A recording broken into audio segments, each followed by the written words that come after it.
Hi, everyone. Welcome to All Things Creative. I'm your host, Linda Riesenberg-Fissler, and I'm really excited today because we have Dick Atkins with us. Dick is, let me get the next screen up so that we can look at that. Of course, now it doesn't work, right? It worked in the green room. Now it doesn't work. Here we go.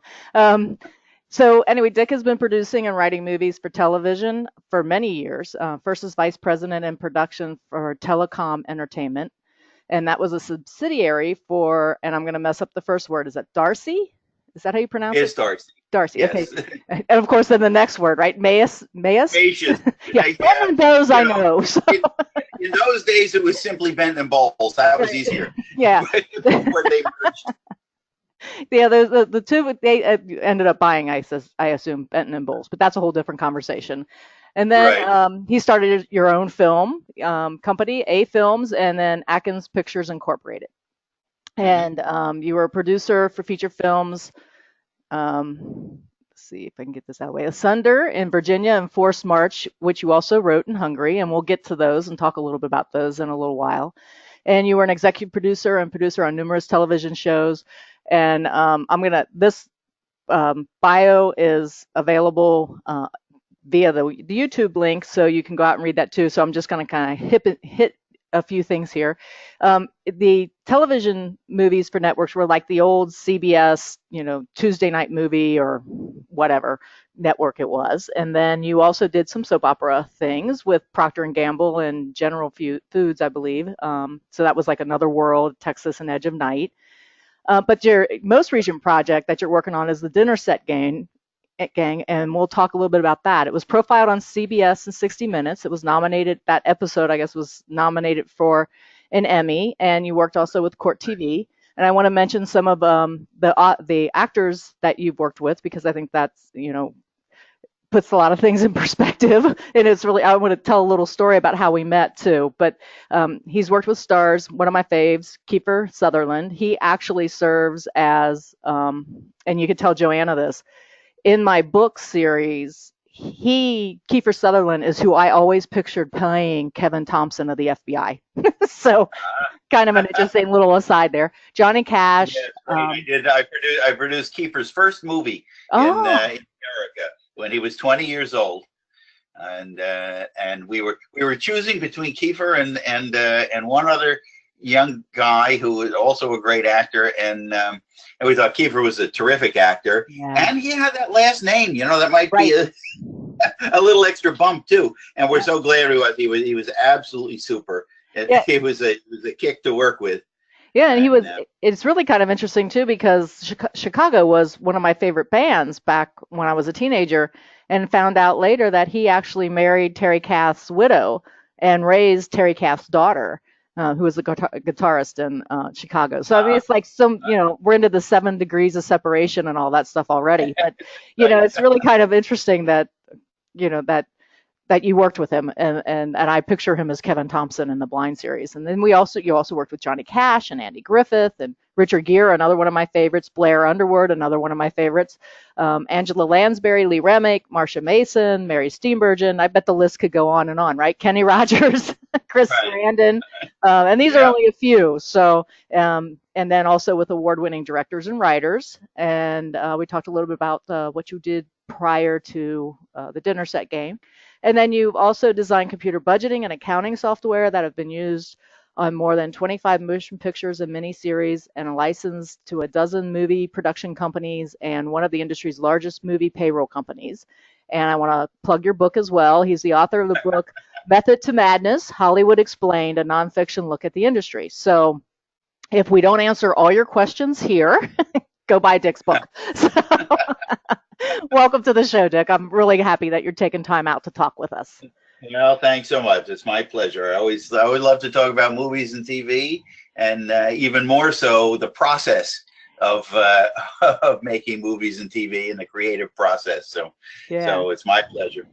So before I start getting all these emails that say, Linda, you're all like, hooked into all these people, movie producers and directors and all this kind of stuff, and what can you do for me? Let's talk about how we met. Because I can't do anything for anybody. but we met through a mutual friend, George Gallo, at his his show exhibition up in Youngstown, and I have to say, I just sat down and started. I'm kind of, outgoing, kind of, and I sat down next to. We were seated next to Dick and his lovely wife Joanna, and we just started talking. And I had like no idea of your resume. so, so if I said something stupid, just kind of, you know, No, just kind of ignore never. that. But yeah, so that's how we met, and then we had a wonderful conversation through most of the night because we kind of sat around after the exhibition and talked with everybody who was there, George's friends that had come up to see him and everything, and it was a lovely evening, and just one that it's on the forefront of my memory, and I just enjoyed talking and visiting with everybody so much that weekend, and especially meeting you and Joanna turns out to be one of my super fans for my books, which I That's right. appreciate. That's So right. yeah, so so it's kind of a nice little circle, and we Yes, we felt likewise with you and Tom. yeah, Absolutely. yeah. So and after I did naturally find out your connection to the industry and everything, I naturally wanted you to have you on to talk about production. And we talked a week ago, had a lovely conversation about all your work and what you've been up to lately. And then there was so much information in that I kind of whittled it down to about 4 to 5 questions. And as we just talked in the green room, let's talk about the stages of production first. So everybody knows the words pre-production, production, and post-production, but they probably don't understand development. So let's talk development first and then take us through the stages. Okay, sure. Any movie or TV project has to start somewhere, of course. You, as an author, know that many times it starts from a book Mhm. project. It starts from articles in the newspaper. It starts from the mind of somebody tremendously creative who sits down with a blank piece of paper and starts writing a script. Mhm. It can come from any of these places.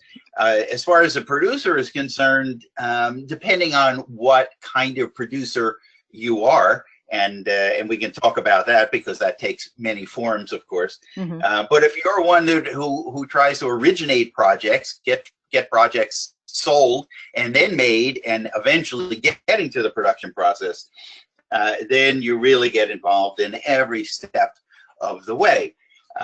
For me, I've always tended, for whatever reason, toward true stories, and in many cases, stories from books, which you'll appreciate as an author.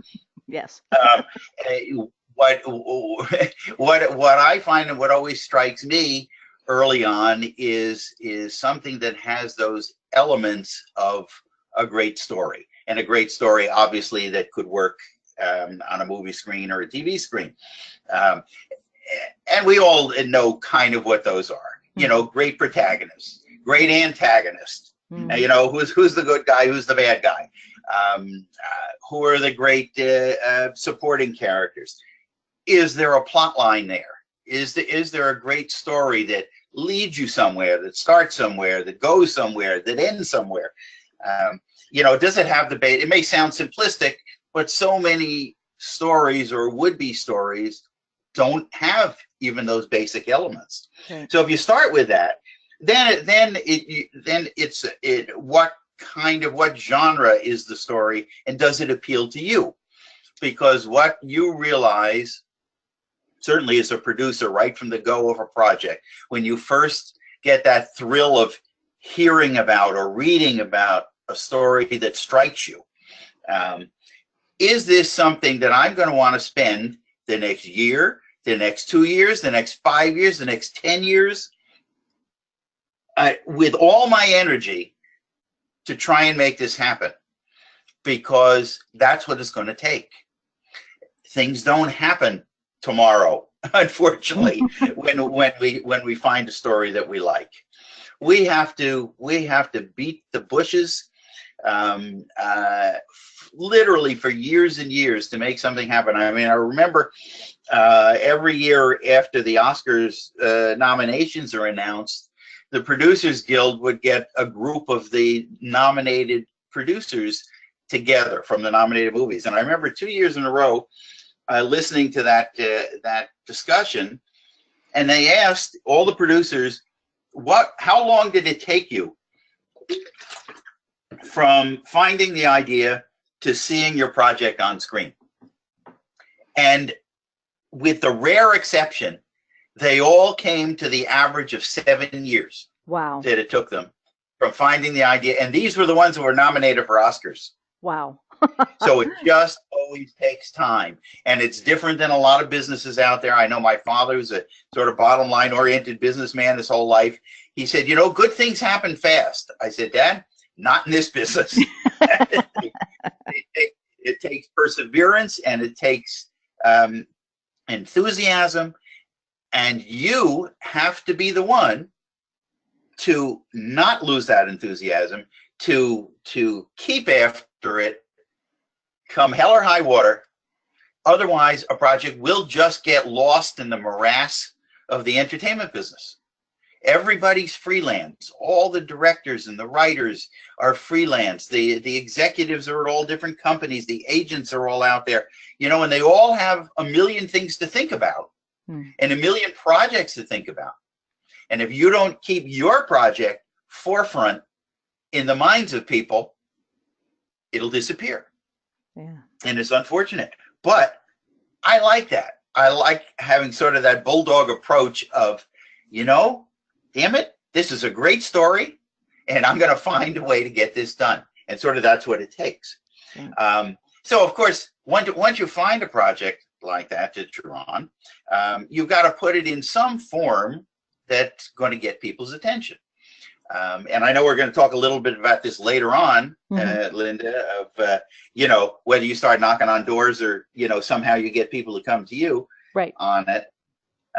But you've got to, whether you do it yourself or you have a writer friend or whatever, you've got to put your idea, even if it's from a book, even if it's from a true story, you got to put it in a form that people can easily digest, which is usually something called a treatment. That can be anything from 2 pages to 10 pages to 40 pages of a rundown of what this story is and how this story can work for people. And then of course, you're figuring out, how do I go from there? Now, when I mentioned true stories, which I sort of like, you also have to get the rights to that story. The same way you would have to get the rights to pursue a movie from a book. From an author like you, I would have to come to you and I say, I love this running character you have in your Blind series. This would work great as a movie or series of movies or TV series. Will you trust me with your creation to try and make this happen on the movie and TV side? And of course, along with that, I'm going to have to, give you a little bit of money, hopefully, for what we call an option to go out and try and put a project together. And then with obviously further payments and benefits coming if it goes to production. Right. But you and I are going to have to trust one another. You're going to have to trust that I'm going to, take good care of your creation. Mm-hmm. And, and I want you to feel that way. And I want you to feel that you can stick with me through all the ups and downs of a development process and of trying to get a project made. So I always feel that it's important to create a real relationship with the people, with the subjects of a story, with the people whose story it is. Whether the story is actually about them as a true story, or it's their creation, as in your case with your books. Right. And so for me, that's a very important step in the process, because I know it's going to take a lot of time and effort to get something done. Right. And I'm going to need the subjects of that story or the author of that book to stick with me through that. And trust me to give it our all and give it our best shot. And I'm honest with people. I'm honest with anybody who I approach about a story. I say, listen, I will tell you right from the beginning that most things do not happen We give it our best shot, and just for one reason or another, most things don't come together. But we'll give it every possibility that we can think of to make it happen, and it won't be from our lack of trying. So I don't mean to be discouraging to people, about that. It's life in the business, but it's the only way it's going to get done. If it's the only way if you go into it with your eyes open and knowing it's going to take tremendous effort and creativity in some sense, in a development sense, that everybody, that when we do get something accomplished, everybody feels tremendous accomplishment, for getting it done. So I hope I'm not rambling on too much about that, but that is what it takes. And if you're going to go in it from a producer standpoint, even from a writer standpoint, I mean, sometimes the project starts even if it's not a book author, but it starts with a writer or a screenwriter who has an idea or wants to base a script on something they've read in the paper, that sort of thing. Any of these kind of situations are going to start in a similar way. They're going to start with somebody who's passionate,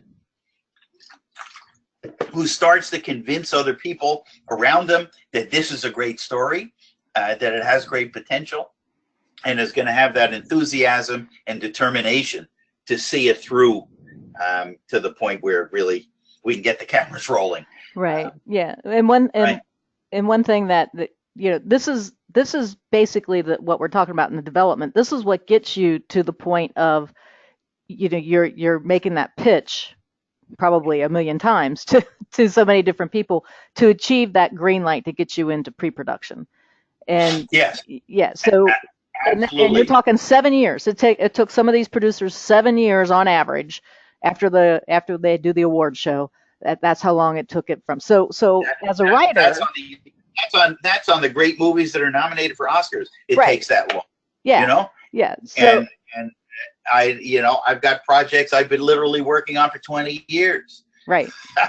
Yeah. Other projects that may have come together a little bit shorter than that.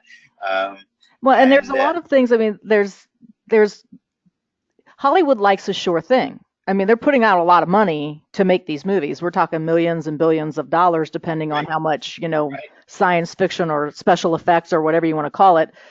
Magic, if you want to just call it magic. That magic costs a lot of money. So they're naturally going to go to something that's a sure thing.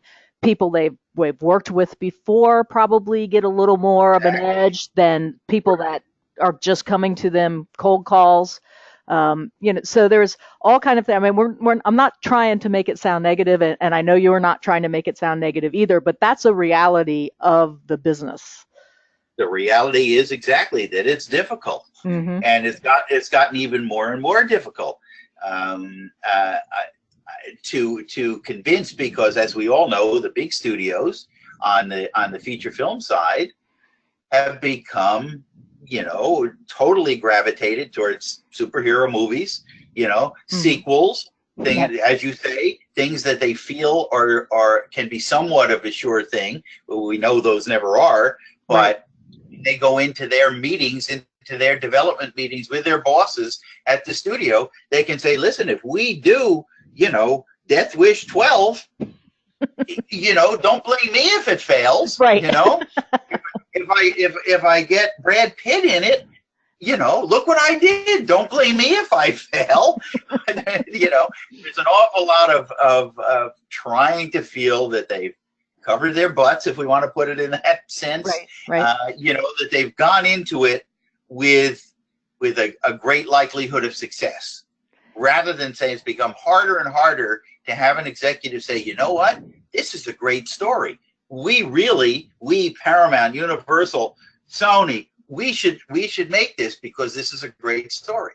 No, they want to know, this is a great story that David Fincher wants to direct, that Tom Hanks wants to be in.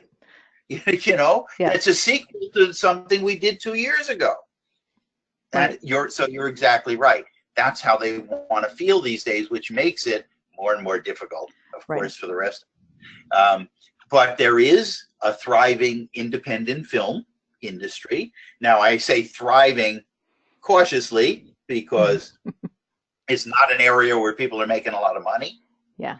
Uh, it's not an area necessarily where it's easier to get movies made, but it is an area where better movies are being made, better stories are being. A lot of stories like that we used to love, and I want to date ourselves, in the '60s and the '70s.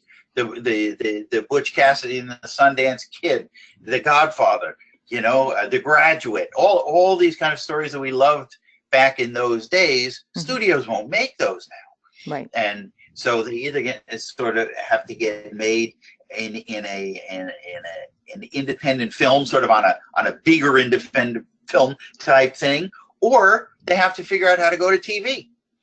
And so much of the film industry has gravitated to television because, number one, it's quicker for them. While a feature film may take 7 years to get made, if you sell an idea to a network, whether it be NBC or FX or Netflix or Amazon, or Hulu or all the new players in the game, it's a much quicker process. If it's going to get made, it'll get made within a year or so, So they like that. Even film people like that, and they like the opportunity. While the outlets for big feature films have shrunk, the number of available outlets, the outlets for television, my God, in this last year or two, it's been estimated that there are upwards of 450 to 500 different series being made for all of these different outlets, whether they be streaming like Netflix and Amazon, or cable, AMC and FX and Showtime and HBO, or the traditional ABC, NBC, and Fox, and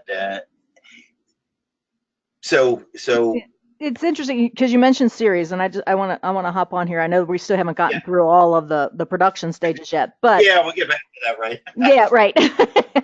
but I find it really, really interesting because the thing now seems to be less feature films, more series. Is it cheaper to do a series, or is your return better doing a series because you're making 8 episodes and that's 8 times that you can get in front of the same audience and really make them loyal fans, that the return is better? Yes, that could be a yes and no question. First, let's start with the first part you said. Is it cheaper? Yeah. And that's also a yes and no. Okay. To do a major studio feature film, nothing's more expensive than that. Okay. Right. They're spending upwards of $50 million a low budget movie for major studios. They're spending $200 million on these things, and then spending another $100 million on advertising and promotion and prints and all of that sort of thing. Right. On the independent film side, of course, you're dealing on a much lower budget. Mm-hmm. So to say films are more or less expensive is yes and no. Yes, they're much more expensive than the big studio feature films. No, they can be less expensive than TV on the smaller independent film side. Right. TV has gotten to the point where it's also both. You can, if you're making reality television, for instance, well, relatively very cheap to do. On the other hand, if you're doing dramatic television, you're doing Game of Thrones for HBO. Right. On every hour episode, I salivate. I sit and watch and say, give me the budget you spent on one episode of Game of Thrones, and I can make you 3 or 4 really great independent films. Yep. They're spending tons of money on episodic TV now, particularly the ones that we know and see are really have big scale to them. And so if you have a series that can last for 5, 6, 7 years, yes, the rewards for the creative types involved in that can be much greater on that series than they are television. So they're not going to be greater on any one episode, unless you're the star actor on that episode, where they could be paying you anywhere from $500,000 to $1 million an episode, which is something hard for us even to digest. Right. But collectively, if you keep that going, if you keep a hit series going for 7 years, you're set for life. Yeah, I'll give you a little background on the reason why I asked the question the way I did. Is I had recently watched on Netflix a little series called Godless, and when I first saw that come across the I don't know if you want to call it the trade news or however you want, they pitched that as kind of, Jeff Daniels was going to do this 2-hour Western in the middle of, New Mexico Right. and Taos area. And he Right. goes into this town and it's all women. And I'm reading this thing and I'm going, well, this doesn't sound all that great. I was just kind of like, it was all kind of like pieced together and all this. And then all of a sudden, Godless appeared on Netflix, and it was Yeah. a 7-part episode series. And it has a really distinct ending to it, so I don't particularly think that they're going to do another season. They could, I guess. Oh, I bet they will. Yeah, I bet they will. it was so popular. I can't see them not saying, okay, well, let's follow the guy who survived, Right. into Right. California and see what happens next. But I mean, it was really it really made me think that, okay, series must be like the new thing, the golden egg in Hollywood or wherever, because this was a 2-hour movie. I'm looking at a 7-part series and I'm saying, how could you absolutely make this in a 2-hour movie? There's no way. There was just so many underlying plot points and themes Right. that, there was no way that they could do, I don't think, justice in a 2-hour movie. If you got the best screenwriter around, I guess you could, but, it was just a really interesting watching that from the trade news, which I don't have trade magazines like you guys. Right. Like you guys, Right. this is just stuff that's released, and it was really interesting following that along. And all of a sudden, this thing appears, and I'm like, oh yeah, I remember telling George about that one. And so so that's where that question came from. What you say, what's happening all the time now, because you're looking for your project for the best way to get it done, and or any way to get it done. Right.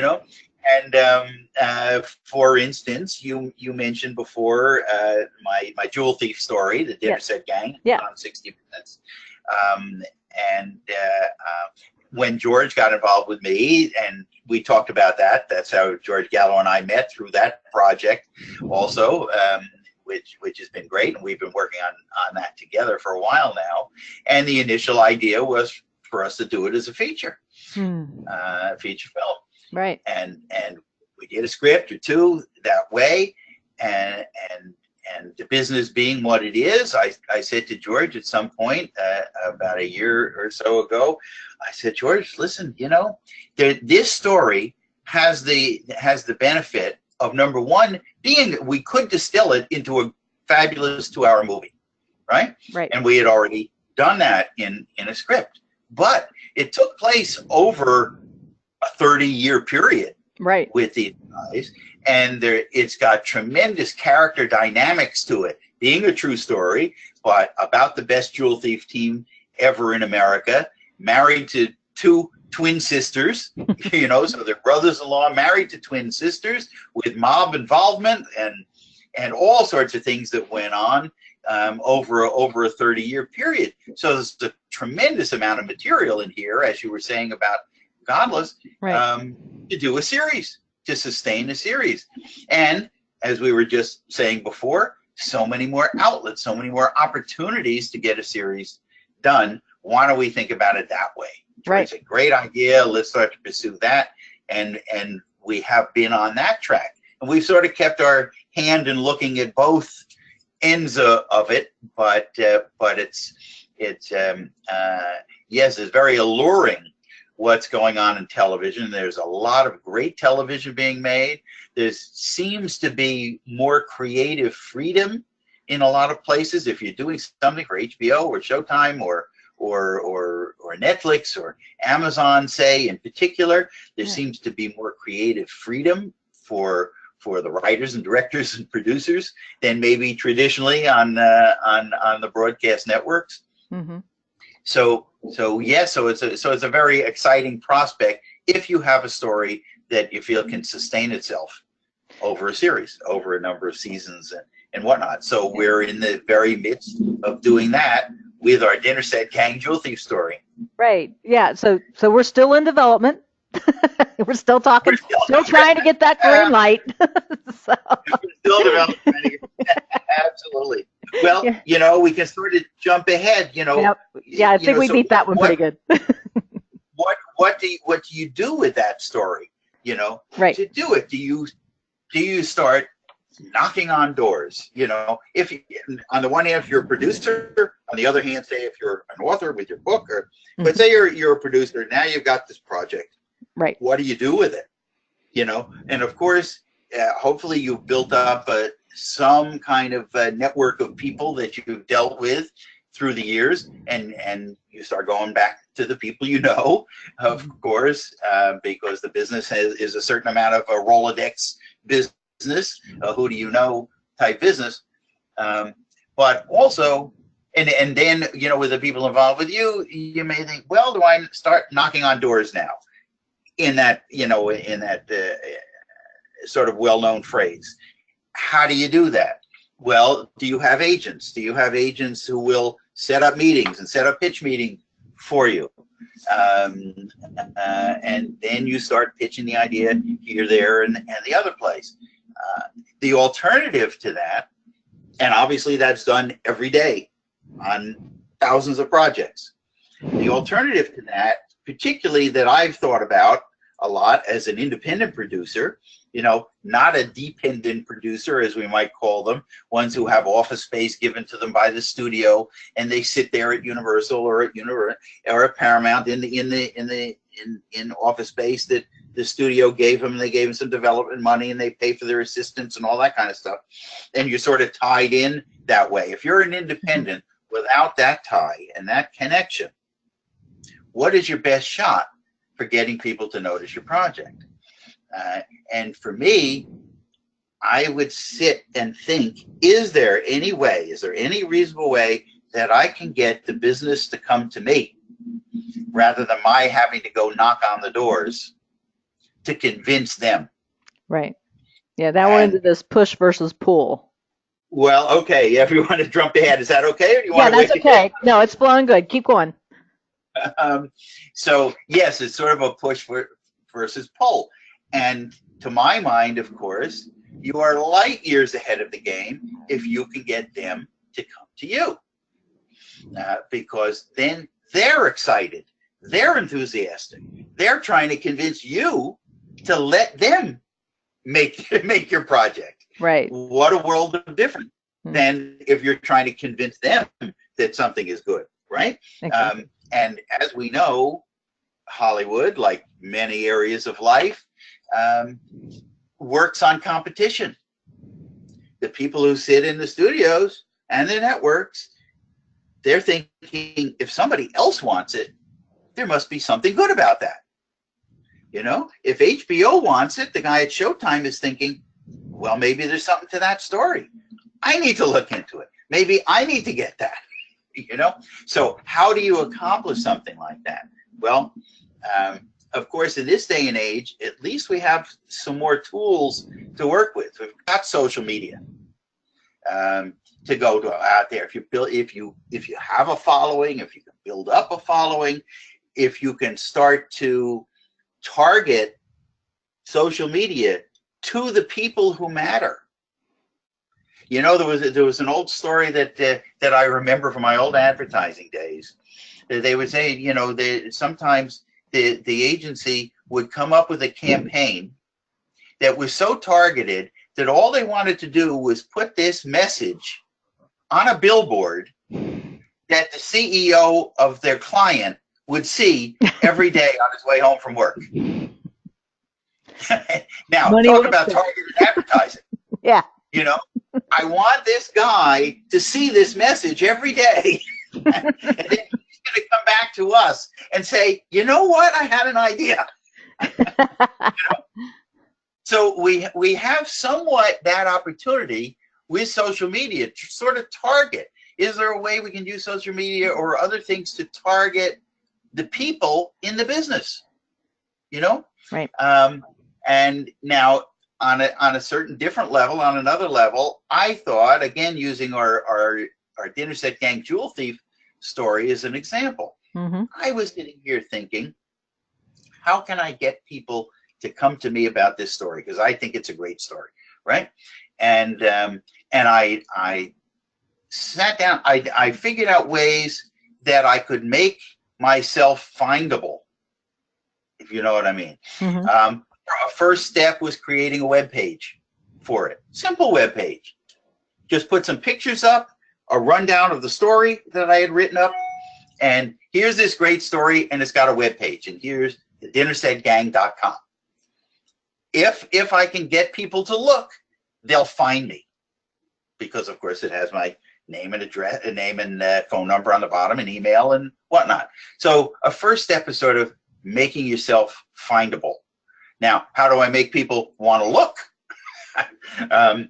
That, okay, I have to do some promotion for this thing. And I started searching around within aspects of the story itself, and I came on a publicity firm who had been doing, you know, a similar kind of thing, and that I had noticed, and it's too much getting in the weeds probably to talk about, but I found this publicity firm, and I said to this firm, if anybody inquires to you about jewel thieves, you know, jewel thief story, and there was a specific reason for why they were involved, Mm-hmm. lead them to me, because I have this great story, and we had told them this great story. And in this case, Court TV came sniffing around. They came to me.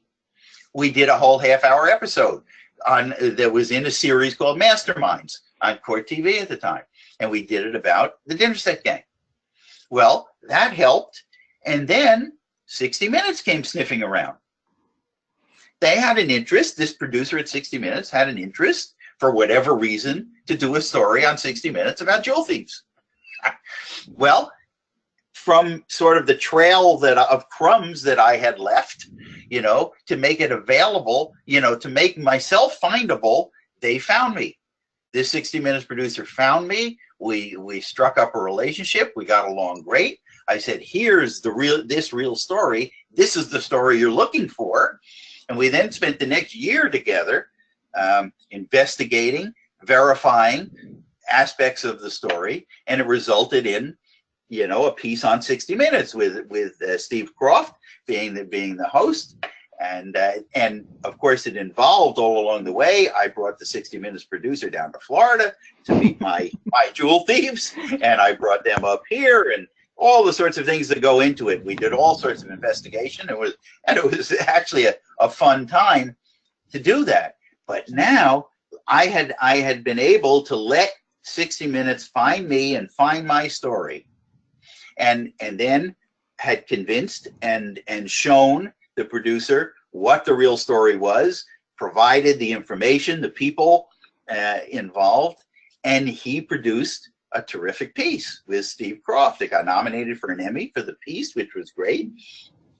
And he said to me, he said, you won't believe the reaction you'll get to a story that goes on 60 Minutes. And I said, oh, I'd love to see it.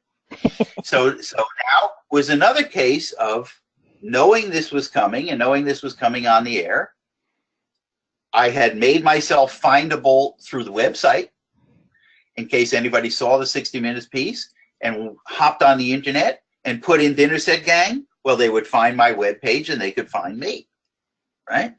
And then I went and made the calls to LA, and I found agents who I didn't have to come to them cold, and I went through a personal connection to an agent at CAA at the time who wasn't representing me at the time, but and I said to them, not just, hey, I have a great story, hey, I have a great story that's going to be on 60 Minutes a week from Sunday.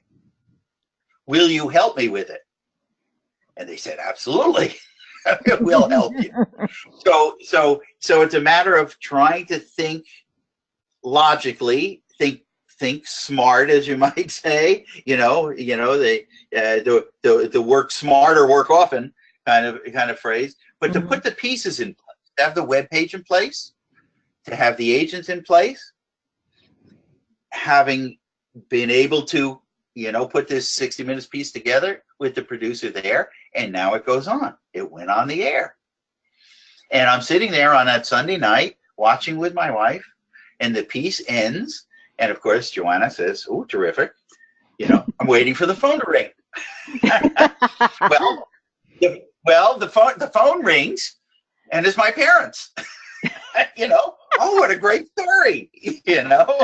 Well, listen, we all have to get that call from our parents, but that's the only call that came. And I said, oh my God, what happened? Where's the reaction to this story? Okay, right. So next morning I go, nothing.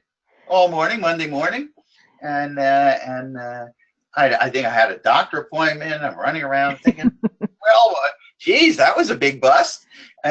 But then when I tell you, when it got to 12 o'clock noon, and people woke up in California, Ah, the phone didn't stop ringing. yeah. Agents, managers, actors, um, production companies.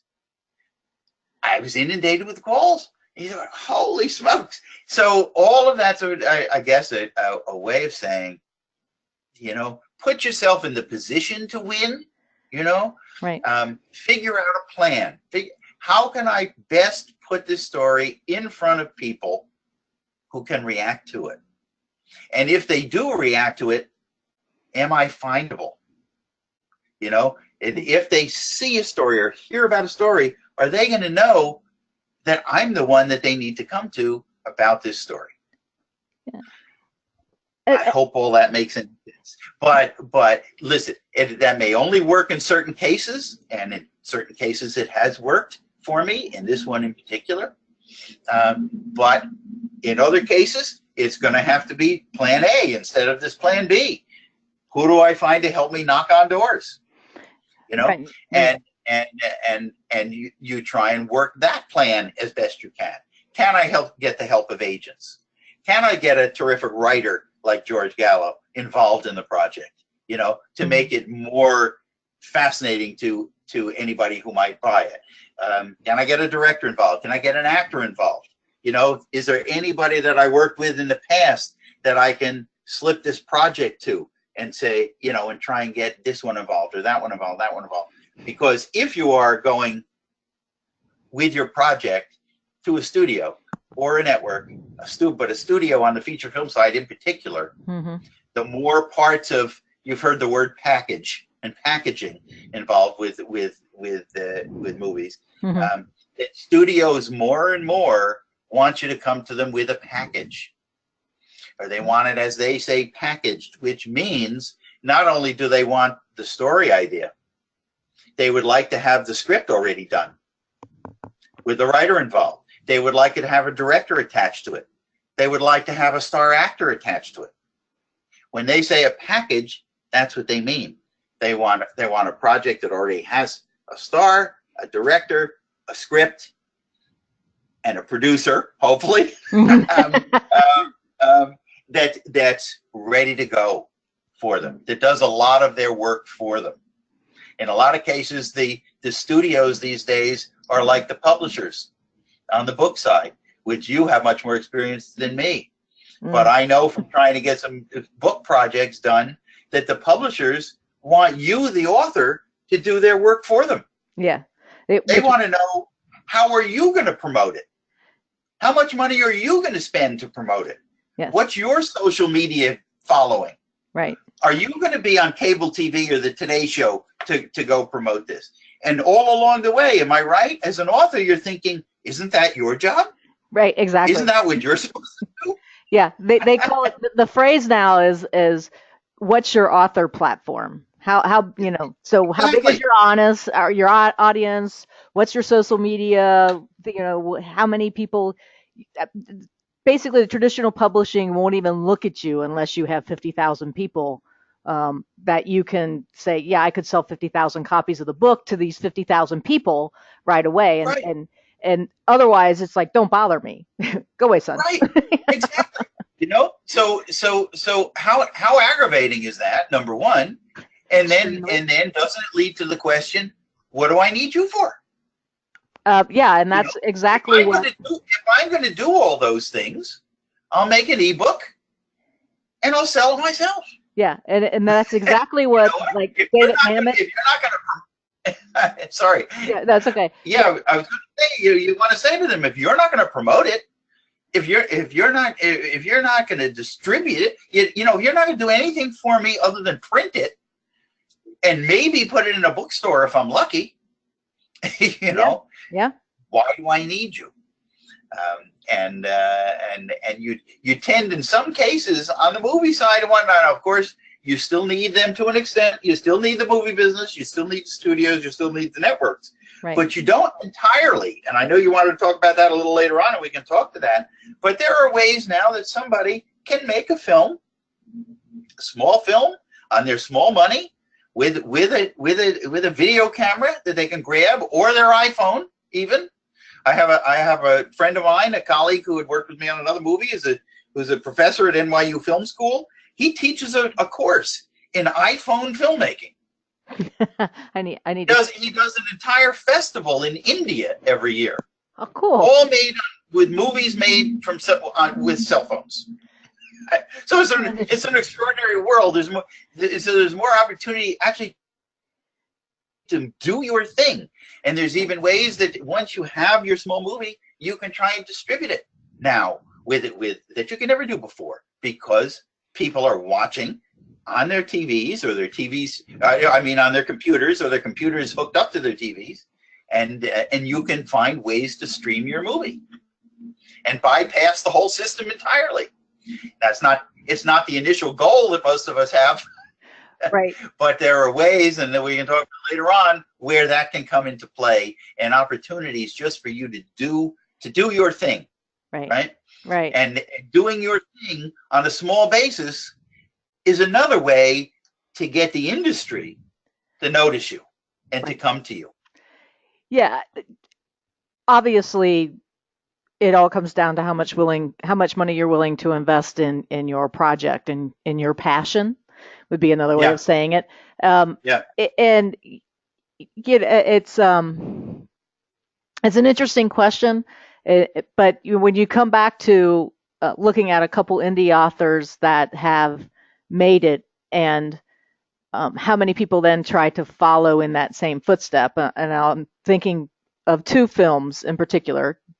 Julie and Julia, which was the movie about the lady that decided that she was going to spend every day cooking one of Julia Child's recipes, and then it told the Julia Child story. So that was one movie, and that came from her blogging her experience cooking, the joy of cooking, or the French. I can't remember the name of the book, but I should. I watch that movie enough. But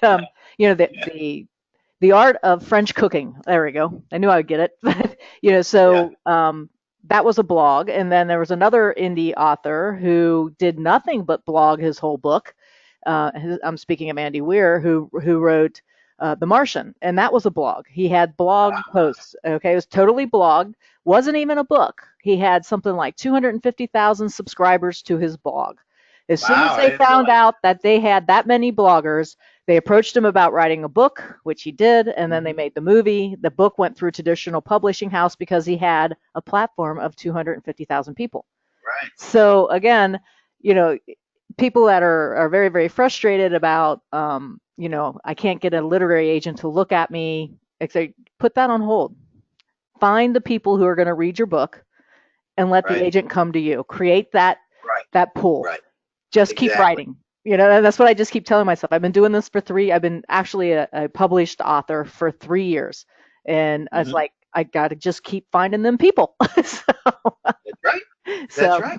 So that's what we're doing. And eventually, if you keep at it and you make yourself findable, as I keep saying, they'll find you. Right. You know, if what you're doing is worthy, and you have the determination, you keep at it, and you keep at it in a smart way, Yeah. you make yourself findable. Right. Yep. That's so. Yeah, and again, like I always go back to my Procter and Gamble career, and I didn't become an expert in a particular area the day I walked in on the job. You know, Mm-hmm. I became an expert over a period of time of doing that type of work. So the same thing applies to any creative endeavor that we're talking about, whether it's producing, directing, writing, acting.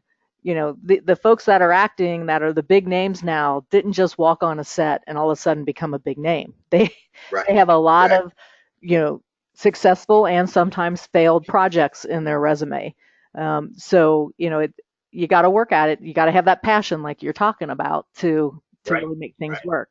So now we put in our time. We've did our development stuff. We've knocked on doors. We've done 7 years of pitching. We've got a green light. Let's talk about pre-production. And I got a call sheet from About Sarah up here. So, and I know that's part of that.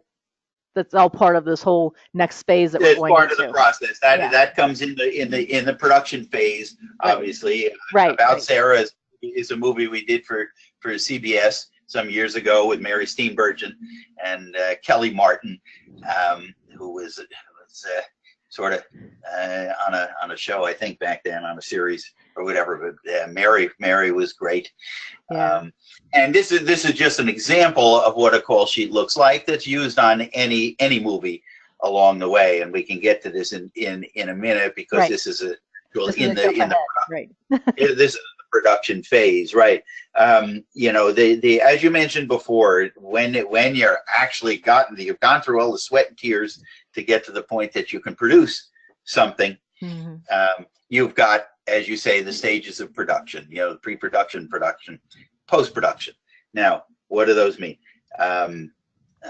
The pre-production, you've got, if you've got the script done the way you like, and of course people tend to work on scripts all the way up to the cameras rolling, and even sometimes as the camera rolls, and we can talk about that too with an instance or two.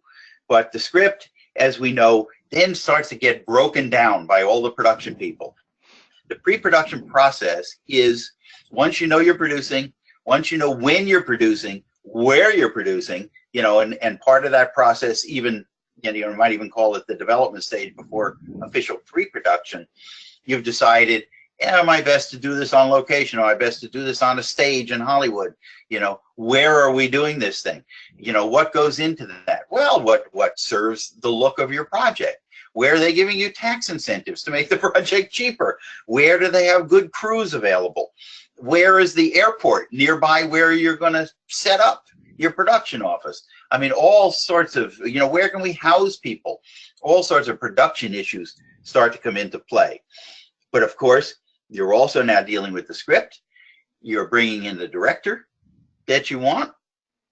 Paramount, of course, in that aspect, you're starting to hire. You're making deals with your stars. You're bringing in acting, supporting cast. You're doing auditions. You're going out on the road with the production manager and the director and the production designer. Things on a production, of course, you come to find that on a production, and when you're doing this, say, for the first time, it sort of opens your eyes when you're learning on the fly, that there are 100, 150 people scurrying around in the course of a production, right? Mm-hmm. And you have to arrange for all those people in the pre-production process. Now, of course, there's sort of a way, a guide that happens, you know, once you hire a director, and the director sort of talks with you about the director of photography that you'd like to bring in, and the director of photography has his camera crew and a crew of electricians and crew of what they call gaffers, who the guys who move all the non-electric equipment around the set. You know, they're all sort of tied in a way to the director. And the director is going to say, I'd like to bring in this assistant director. And of course, what most people would never realize is the assistant director doesn't really assist the director. He's not helping direct the movie. He's sort of running the set.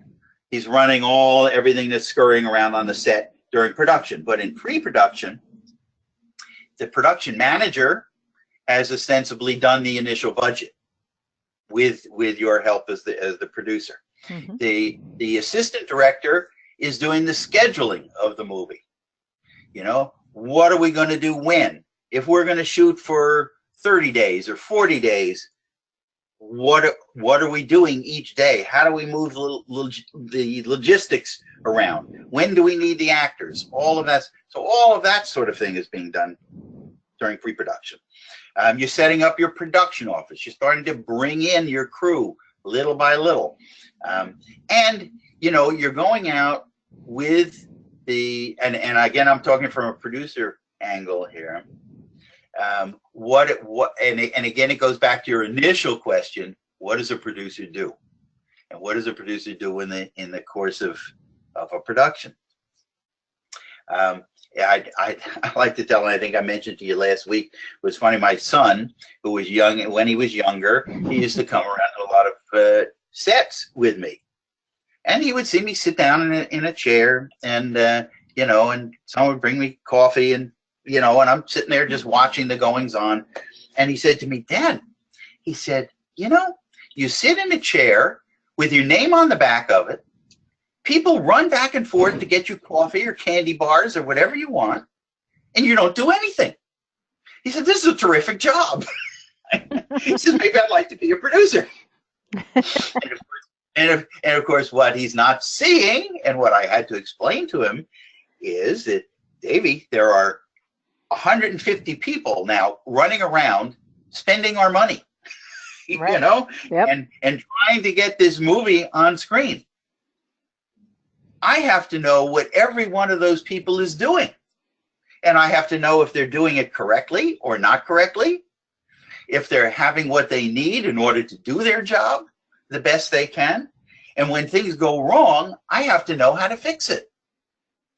So that brought me to one of my first, I guess, definitions of what is a producer. And when I'm talking about a producer in this respect, I'm talking about a producer who watches through the whole production, who organizes and problem solves and makes the whole production happen.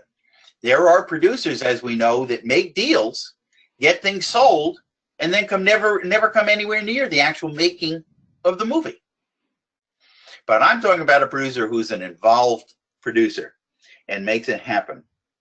And so one of my definitions, at least for myself, is I have to know enough about what every one of those other 150 people in 50-odd different departments, what they do, so that I know if they're doing it right, and if they're doing it well, and if there's a problem, how do I solve it? And I can't solve it unless I know what they know, mm-hmm. or at least enough about what they know to solve the problem and serve the interests of the whole movie, right? Right. And I know that each of those people, if we've hired the right people in pre-production, that they're serious and competent and great professionals about what they do.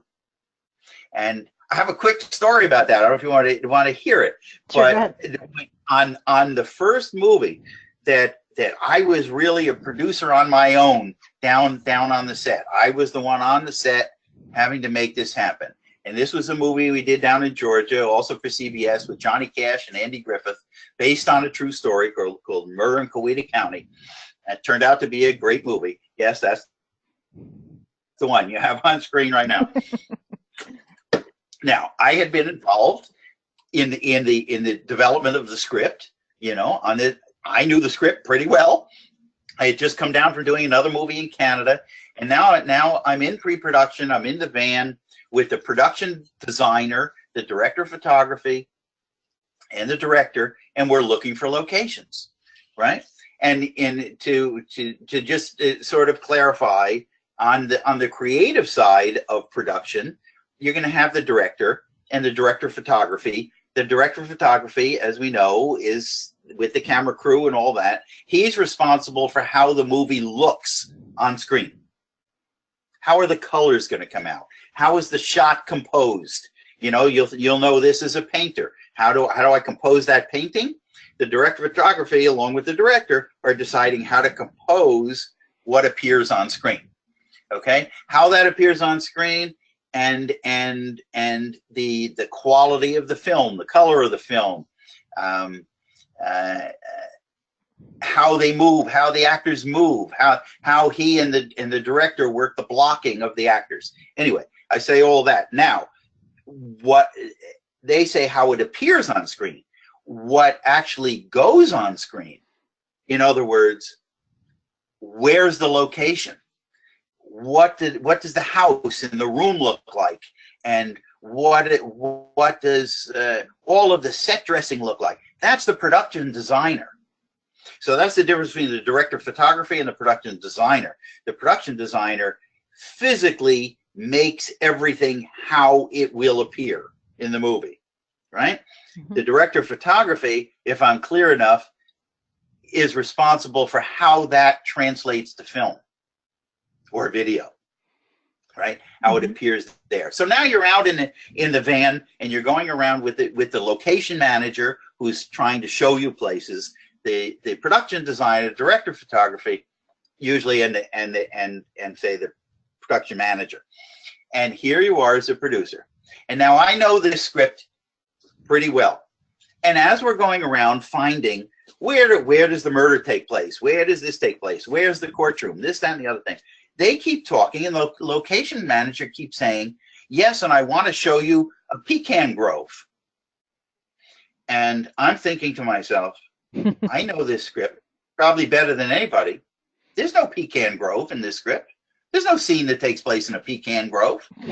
What's he talking about? And again, we're going to this place and going to that place, and you know, again, he's saying we have to get to the pecan grove. I'm thinking, what? And now I'm getting nervous because now remember, this is the first time out there by myself. I'm the producer, a very experienced director, fabulous director. You know, this movie's going to star Johnny Cash and Andy Griffith and this, that, and the other thing. And I'm thinking, do I not know what's going on?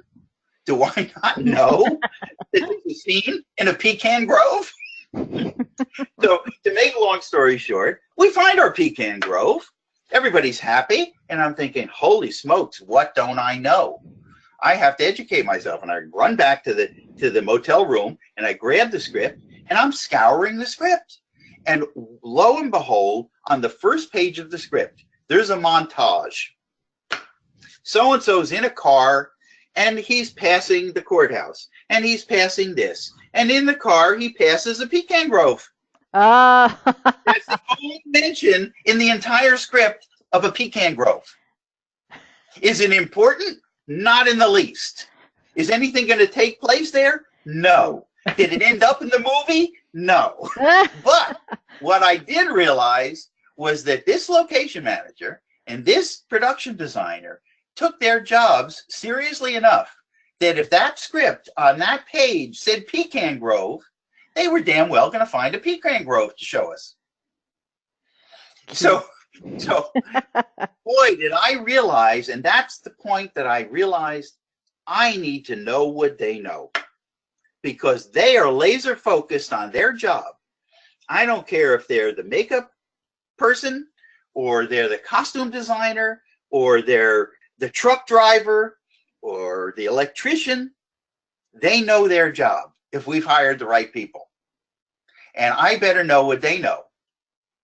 So I better know when I'm in that van with that location manager and that production designer and they spend half the day talking about a pecan grove, I can say, you know what, guys, that's not that important. You know, if we happen to find one, great. If we don't, it doesn't matter. You know, instead of my sweating bullets, that I'm missing something that I needed to know. Right. So that's a long way of saying I need to know what they know, Because what happens from pre-production on, in pre-production, you know, they might say, well, here's that schedule, but the location manager might say, I can't really find an office that we can shoot on at the right time when we're here. You know, is it okay if we do something, you know, the next week and we change the schedule to this, that, and the other thing? I can sit and say, no, I'm not changing the schedule that the director has in mind because you can't find an office that we can use on Saturday. You know, I can say, you know, go look for this and this and this. Go talk to, you know, the government office. Find us an office that's closed on Saturday that we can use. You know, and the director really appreciated that because I wasn't making him change his thinking to suit the location manager, right? Which he was ready to do. But as a producer, if I know enough about what that location manager is doing, I can say yes or I can say no. Go look more. Go do this, because I knew enough. I didn't know his whole job, but I knew enough to say yes or no to what he needed to do. And this is what will stand you in good stead through the whole production. Because my other sort of definition for a producer during the production process, not that whole development process, but during the production process, is two words: preparation and anticipation. Right. The more you prepare, you're going to spend, as you mentioned before, god-awful amounts of money in a relatively short period of time. Right?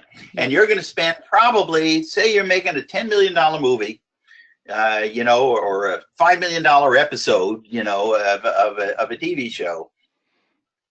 You're going to spend about 80% of that money during the production period when the cameras are rolling and all those 150 people are scurrying around all over the place.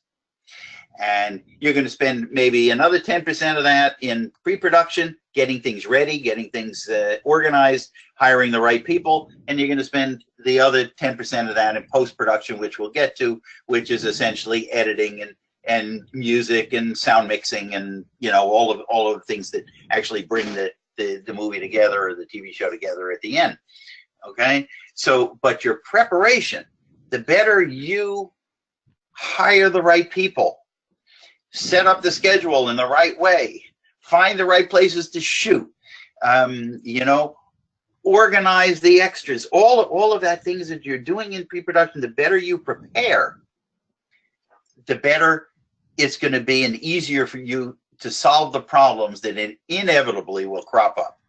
They always happen during production, but the more you've prepared and the more you've anticipated, and there's that other word, you know, it sort of bleeds over to a lot of areas of life.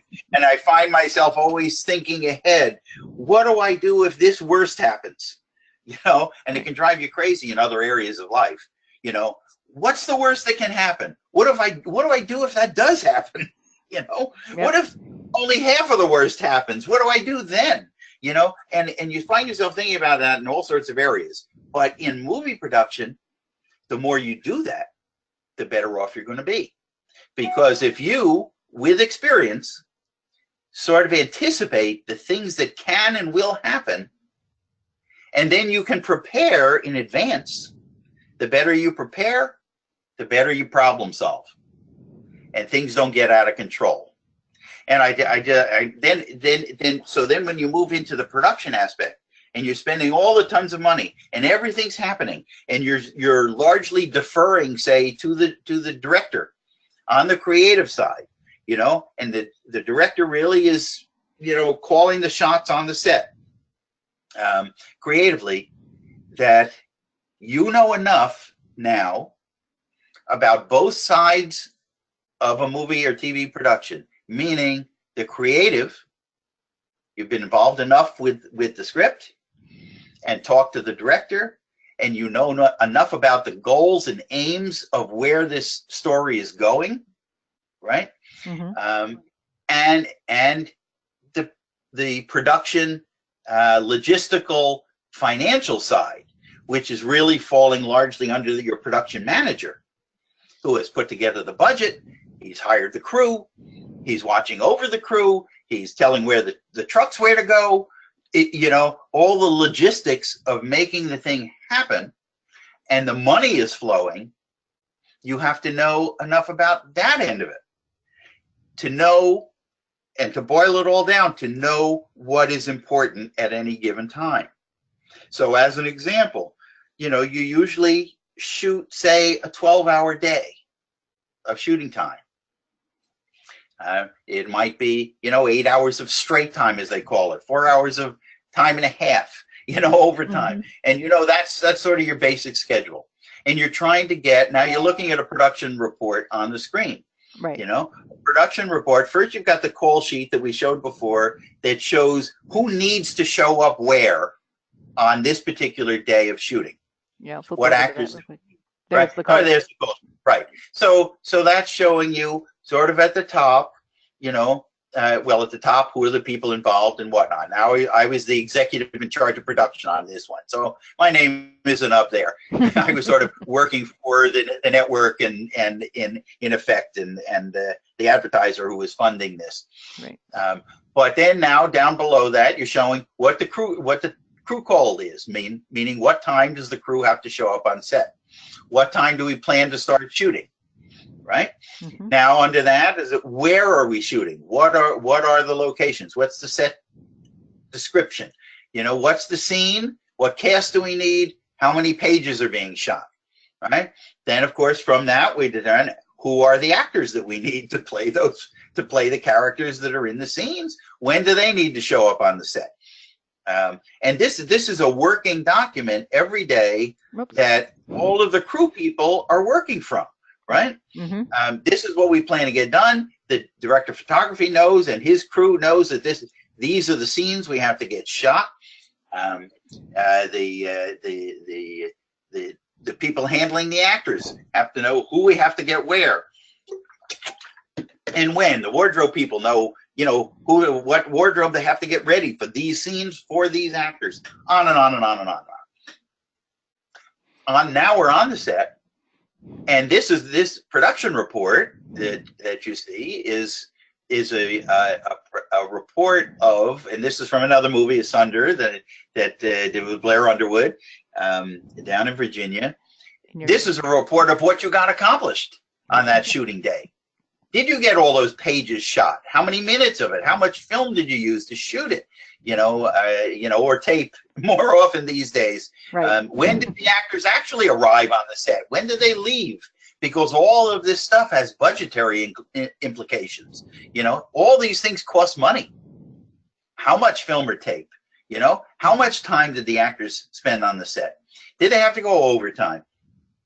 Or even rules of, if they work too late in the day, they need a certain amount of time they call turnaround, that the Screen Actors Guild calls turnaround, where they can rest before they have to show up on set the next day, before you run into penalties. All of these aspects go into it. And there are production, logistic, financial aspects. And then, of course, there are the creative needs of the movie. So who has all this in mind? The director has the creative in mind. Now, a good director will be, solicitous of the financial and logistical needs of a production, right? And a good production manager will also be cognizant of the creative needs of the production. But who all has this in mind? Who knows the story creatively? Who knows the budget? Who knows the finances? And who knows what everybody's doing and what's important to the story overall? That's the producer. That, more than anything else, is the producer, because he or she is the one person who has both halves of the production, creative and financial, in mind, knows what's important and what may not be important, and can help make a decision. To boil it down to say a very common example, you're shooting at the end of a day. The day's taken a little longer than you expected. You're now not getting this sequence in this location. Now, you're going to have to go past your 12 hours. That's going to start being double time for all your crew people. It's going to cost more maybe for some of your supporting actors. It's going to run into overtime problems for turnaround problems for the next day. Your actors are not going to have enough time to get home and show up early on the set again, right? Mm-hmm. So all of these logistical and financial things come into play. All right, it runs through your head really quick. Okay, number one, how important is this scene to the movie? Do we need it? Sometimes we just cut it out and say, you know what? It's not important creatively. And that can happen because sometimes you'll leave your less important scenes for the end of the day just for that purpose, right? Mm-hmm. Because you may not get to it. So who knows that? You're going to say to the director, you know what? We don't really need that scene. Let's cut it. Okay. Now he says, you know what? I really need that scene. I really need that sequence. All right. I'll say to the director, how long is it going to take you to do it?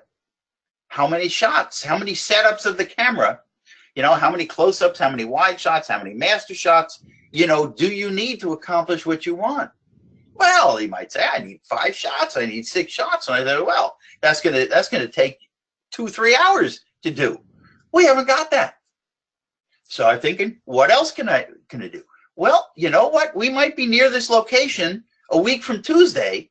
What if we take this scene and pick it up and shoot it a week from Tuesday instead?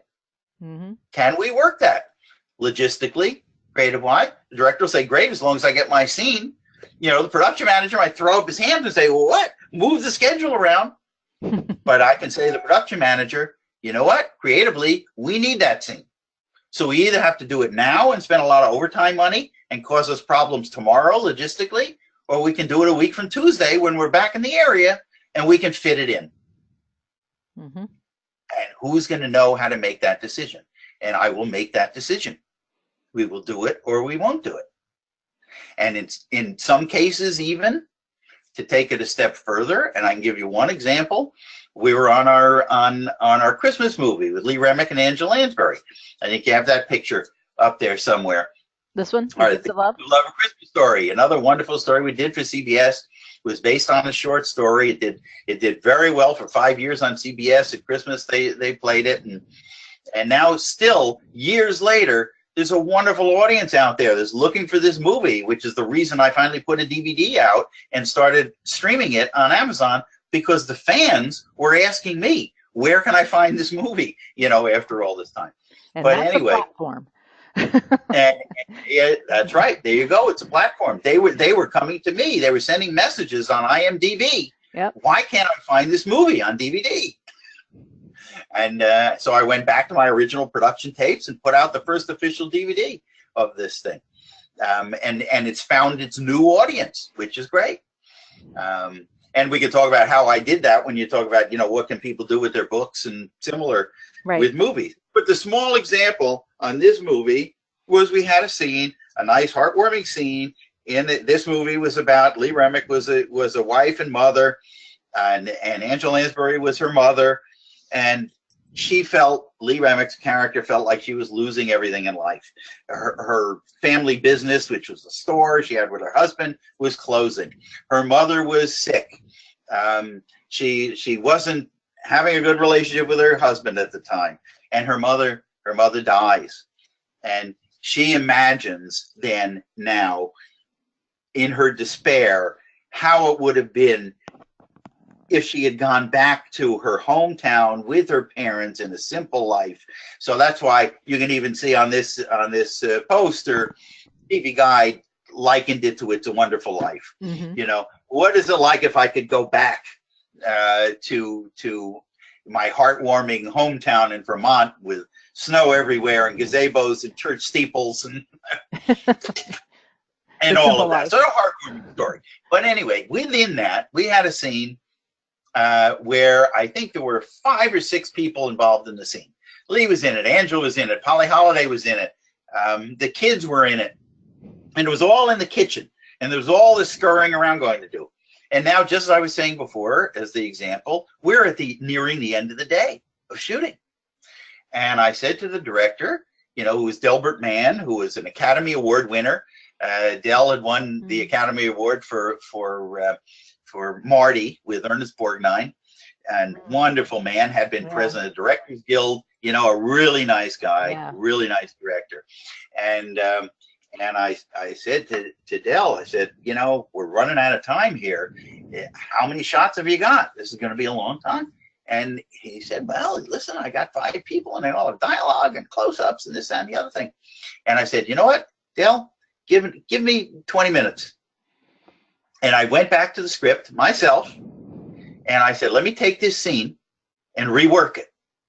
And so what I did is, instead of, you know, action dialogue popping from one character to another and all that, I essentially left most of the dialogue the same, but I changed around a little bit, and I changed the sequence of the dialogue so that all 5 of them could be in a master shot, one shot, and that one by one, they could say their line and have a reason to leave the scene. So a kid would say something and say, oh, I'm running upstairs now. You know, and so one by one, the characters said what they had to say back and forth, and then walked out of the scene, leaving Angela Lansbury there all by herself, you know, stirring her pot in the kitchen. So what might have taken 5 or 6 different camera setups, and might have taken, you know, 2 hours at best to do, I rewrote for him on the spot, and I said, Dell, here you go, one master shot.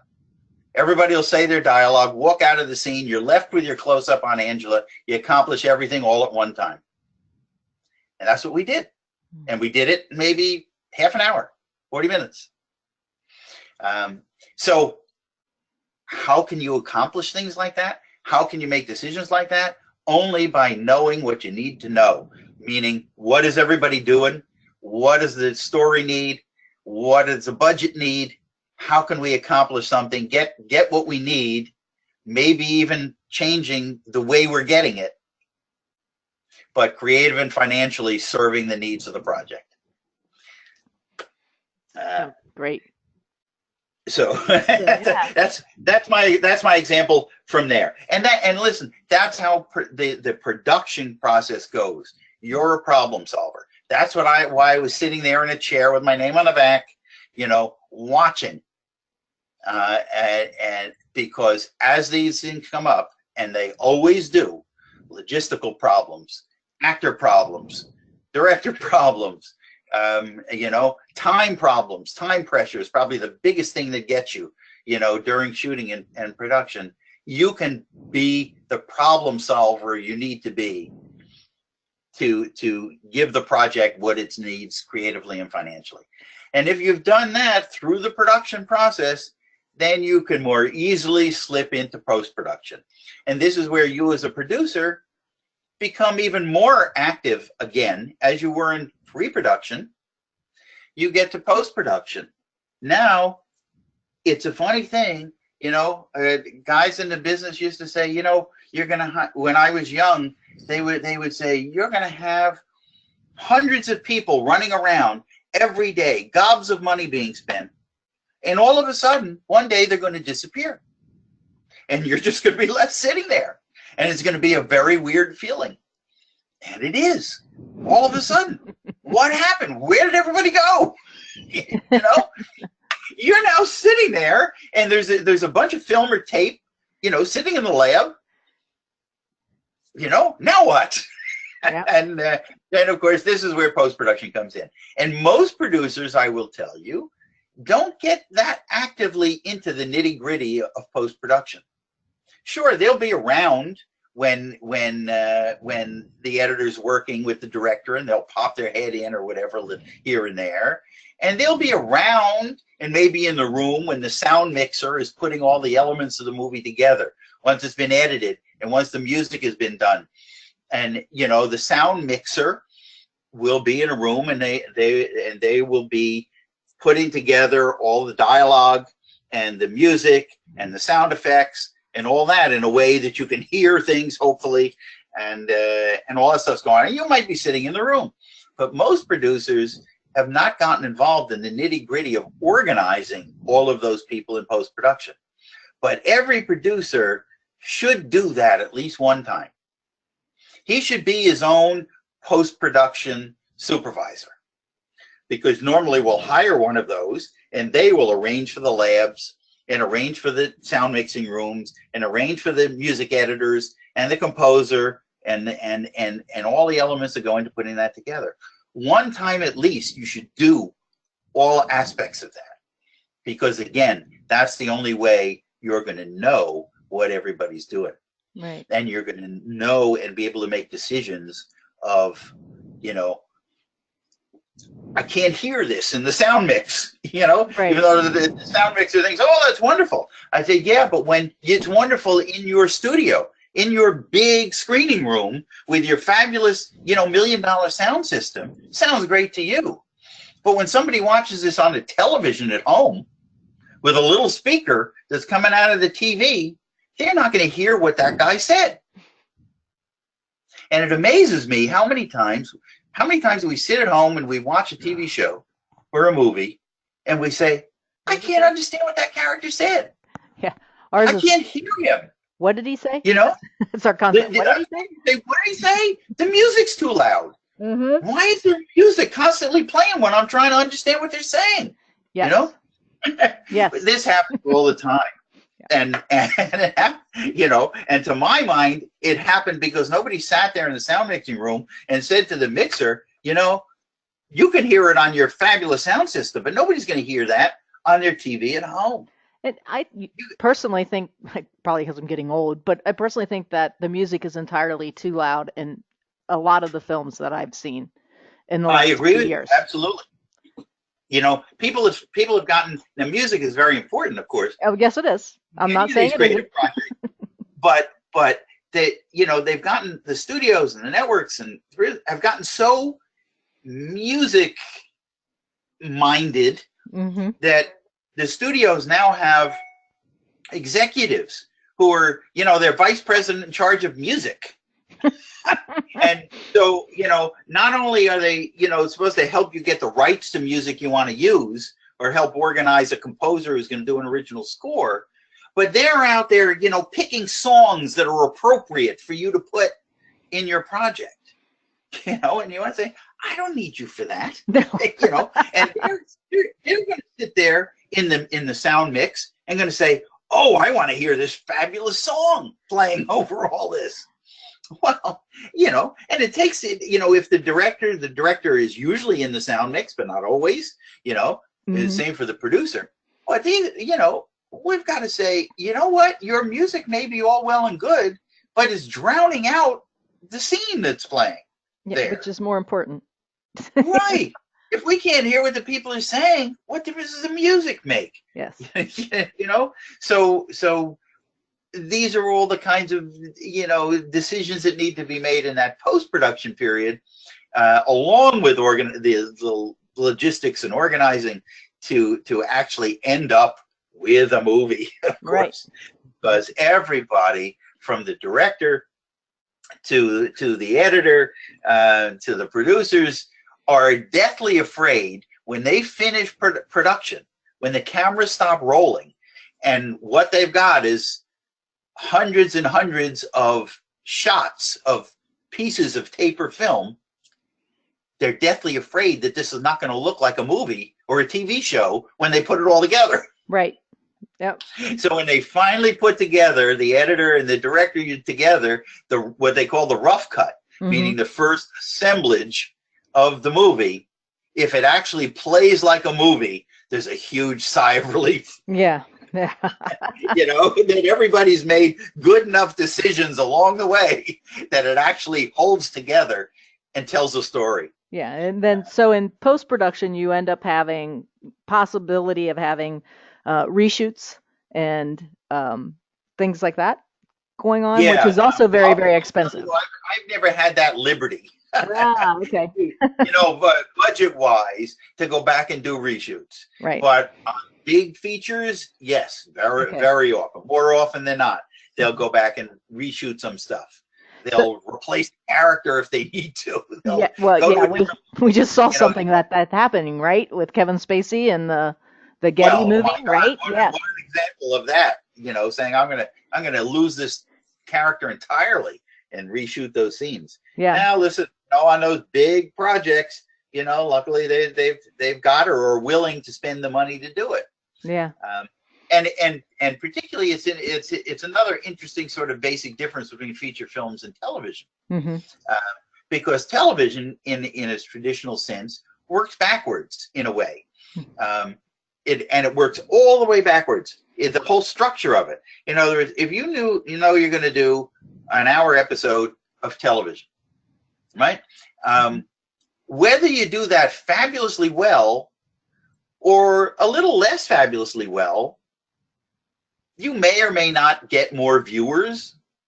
Probably not going to make the biggest difference on the viewership that you get in the whole scheme of things. Mm-hmm. On a particular hour, and say you're making an hour, you're not on Netflix or HBO for the time being. Say now you're on NBC.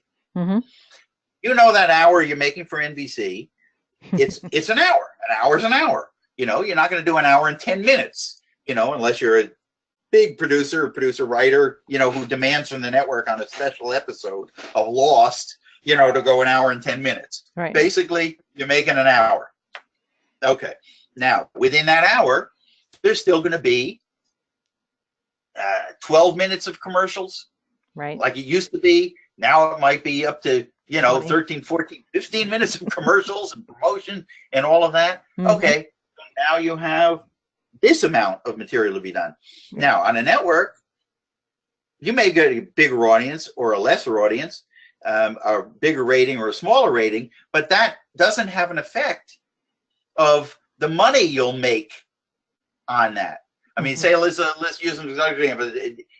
Not an hour episode. We're making a television movie, like we did on the Christmas movie or the Johnny Cash, Andy Griffith movie. Here's a movie. It's in this 2-hour block, and the 2-hour block will be repeated. But whether it makes a big rating or a small rating doesn't have any effect, really, on what we were able to spend on the movie. Right? Right. Because all that has an effect is whether the advertisers who have the commercials inside the program are happy with a higher rating and a bigger audience or less happy. Right? Right. So we know we're within this structure of this 2-hour movie that can only cost a certain amount of money. Right. Because if we do a certain scene better, it doesn't mean we're going to get a higher audience, right? So we can work all the way back from that structure and that limitation on what we can spend on that movie or that episode, and say from that, work all the way back. We can only shoot a certain number of days. We can only afford to pay actors a certain amount, right? And we go all the way back, and we know, and all the way back to the structure of the script itself. Yeah. Knowing that if this is headed that way, say we're doing a television movie, we go all the way back to the script. And we haven't talked about the creative with a script. We can if you want. But a script, as much as anything else, is structure. Right. And it knows the structure of a film or a TV episode.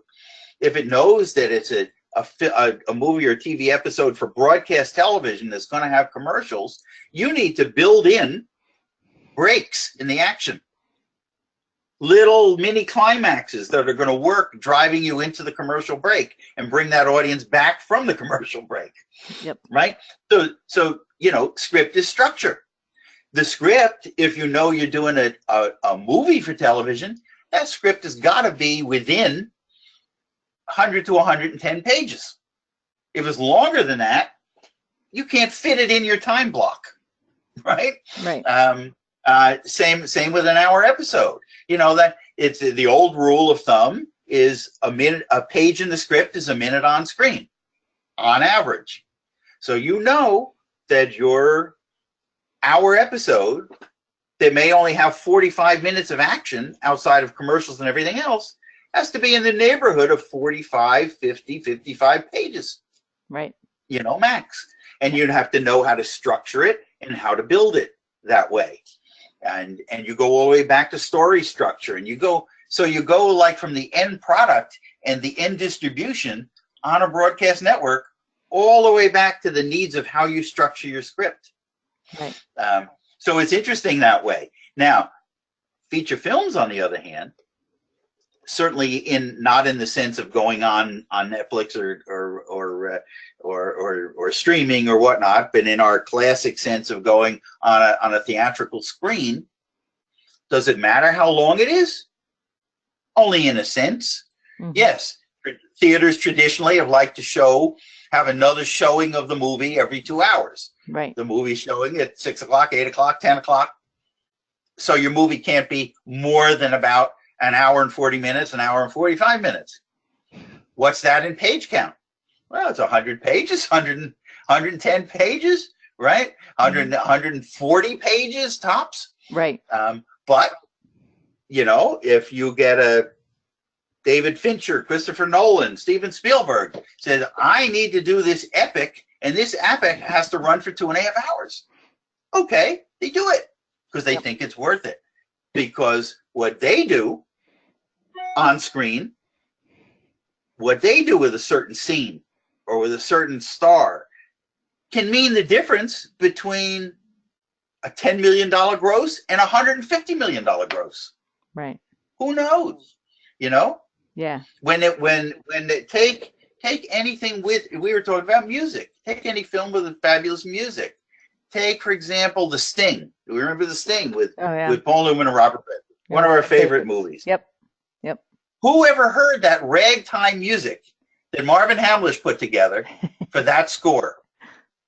How much in gross did that score add to that whole movie? Add on to that whole movie. Yep. I think about another one from our youth a long time ago, Chariots of Fire. Yeah. Does anyone remember anything about the movie itself? Just them running on the beach to the music is all we remember. But do we remember that music? Yeah. Well, that's why I remember the running on the beach, because that's when the music. That's right. Because the music is playing over it. That song is what we remember. So in that case, that song made that movie, God knows, another $50 million. Right. So my point is, on a feature film, as opposed to television, where you're working within an end structure and working almost backwards from that end structure that you need to fit into, your decisions on a feature film are much more free-flowing. And all the more important that you know what you feel is important and not important, because it very well may be important for you to get that extra scene and pay that extra money, because that extra scene might be so key that it gets you another 2 million people to buy tickets at the box office. Right. You just don't know. Right. So you're making decisions a little more pie in the sky, because your end result is a little pie in the sky. Mm-hmm. You might gross $5 million, you might gross $100 million. Right. Based on the decisions you and the director make of what goes in there, what doesn't need to go in there, and so you will tend more on the creative side and want to possibly spend a little more money to get more in there and get that on screen on a feature that has the potential to blow up at the box office. So those are, I don't remember, sorry, how we got on that point, but that's one of those differences between the two worlds of features and TV, and how you look at production and how the production aspect serves the creative. Right. Yeah. Well, I've been looking over the questions that we've had, and we basically have covered in our conversation the majority of them in one way or another. So I think you read my questions very well. For this. Yeah, I was thinking a lot about your last question, where you sort of brought up the idea of how indie authors help their creation become movies. Yeah, that's the only one that's left, and we've been talking. And I know you're a busy man, so we've been talking for a good hour and 47 minutes. On this. That's why I'm thinking, I'm sitting there going back, reading the questions and going, yeah, we talked about that. Yeah, we talked about that. Yeah, we talked about that. So the only question that's really left is, do you have any advice for indie authors, me being one of them? And by the way, I'm ready to sign with you at any time. Since you posed that question a long time ago. Okay, we'll talk about it. But anyways, any advice for indie authors who are looking for an opportunity to have their books become movies?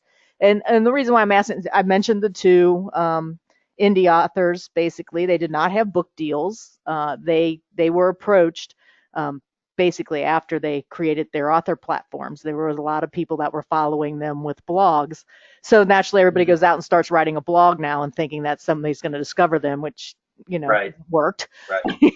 So, or you go out and an indie author goes out and writes a best-selling book, but the movies author does, or the movie offers don't come. And I think of somebody, Diane Gabaldon, who wrote what, 8 Outlander books before anybody approached her to do a movie, and that was, I think it's Uh, on Stars or Showtime. They approached her. I think it's yeah. Stars. Um, but so what's the advice? I mean, I put your email address up there. You might hear from a number of indie authors who want to sign up with you, Dick. And of course, they have to pitch. They have to pitch their book to you and all that. So give us the advice. What should we be doing? What should we be thinking about? Well, and part of it is the things that we talked about early on. Right. Of how do you I guess promote yourself is a large thing in using social media and all that sort of thing. Hmm. But again, I go back to that phrase that I was using before. How do you make yourself findable? Right. You know, do you have ways that people can either stumble across you, or if they're looking for a certain thing, that they find you? You Hmm. know, in other words, and I guess on the computer and social media side, do you have a website? So even a simple web page that if somebody happens to put in the name of your book, it's going to show up on Google and they're going to find you. Um, the social media connections, and I'm sure you know all that stuff even better than me. I try and keep up Facebook pages for each of my older productions, even to try and help the people keep buying DVD and or look to stream it, and that sort of way. Right. But one of the first things I did, say, on that Jewel Thief story, was just to have a simple web page, which a lot of people will call a landing page, Hmm. that to enable people to go find that. See, now if somebody saw this Dinner Set Gang name on 60 Minutes or even on your blog here, and they decided to put the Dinner Set Gang into Google, it will come out on my landing page, and they'll be able to find me, and they'll be able to find a short rundown of what's in this story, along with a couple of pictures and whatnot. So again, make yourself findable. Right. Then start to figure, how can I get people to want to find me and want to find my work? I'm sure most of your authors are better at social media than me, Facebook and Instagram and Twitter and and all of that thing. But I would just encourage, when you're doing that sort of thing, to try and target the people you want to look at your book. Right. Is there a way that, even that, and again, I'm talking above my pay grade, can you use hashtags um, uh, uh, to try and attract people who might buy? Remember I mentioned that Yeah. story when I was way back at the ad agency, and they said I wanted to put up the billboard where Right. the CEO was going to see it every day on his way home. Where can you put your project where people will see it? Yeah. Can you achieve that on social media with hashtags? Can you join a group? Can you hashtag or a certain group on Facebook who would be interested in your thing? Who might have? Can you target a group of development executives in Hollywood? And believe it or not, they exist. Hmm. They meet up a lot. They have whole group discussions online among the development executives who are out there looking for projects. Right? Right. Now, it may not be easy to find them, but think creatively on how you can get your project in front of the right eyeballs. Now, I happen to get fortunate, and I worked at it, but I got fortunate to, get the eyeballs on 60 Minutes, so to speak, or on my webpage or whatnot. But then I think there are other ways even that you can try and attract them if you know where they're looking. Now, of course, you have experience with this, and I'm sure a lot of your author friends have experience with doing the ebooks. Mm-hmm. We were talking the other day about using Amazon's subsidiary CreateSpace. Right. Yeah, that's where our to make your ebooks into physical books. Right. Right. Yeah, you supply CreateSpace with the ebook, and they create physical books on demand. Right. If Amazon starts to see that your book is moving a little bit, they will start to promote it. That worked fortunately for my Christmas movie. I started with CreateSpace to do a DVD I supplied them with the master DVD. They create them on demand. And when they saw, and then of course I pushed with my audience, the audience that was telling me that they remembered that movie. So I started to push on social media and on IMDb saying, here now is this movie, here now is this DVD, and this is the official DVD from the producer, from the tapes that I supplied to CBS. Come look for us. Come look for us on Amazon. I'll send it to you directly, whatever it is, to try and push the profile of the project. Now, in that case of those older movies, it's in order to get people to buy the DVDs and stream them.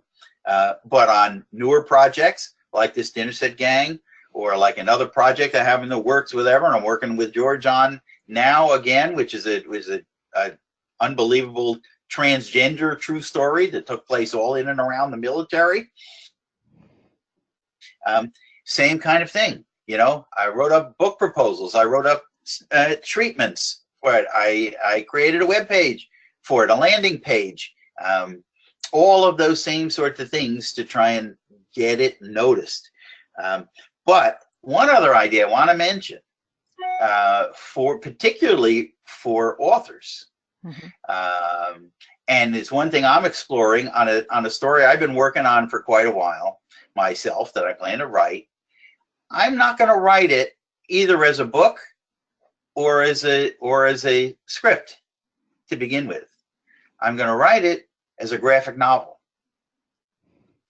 And if your story lends itself, if the theme or the topic lends itself in any way to a graphic novel, and there's a wide range now of what goes into comics. It's not all superheroes and whatnot. It's it's everything from I don't even know if Godless was based on a graphic novel. Do you know? No, I don't. A lot of these series trace themselves back to graphic novels, right? From The Walking Dead, right, to zombies and right to you name it, to movies like that that you would never think. That Tom Hanks movie that was very dark and he was a cop and it was violent and whatnot. That was based on I'm not thinking of it now. That was based on a graphic novel. So many things that we wouldn't imagine, and I bring it up for two big reasons.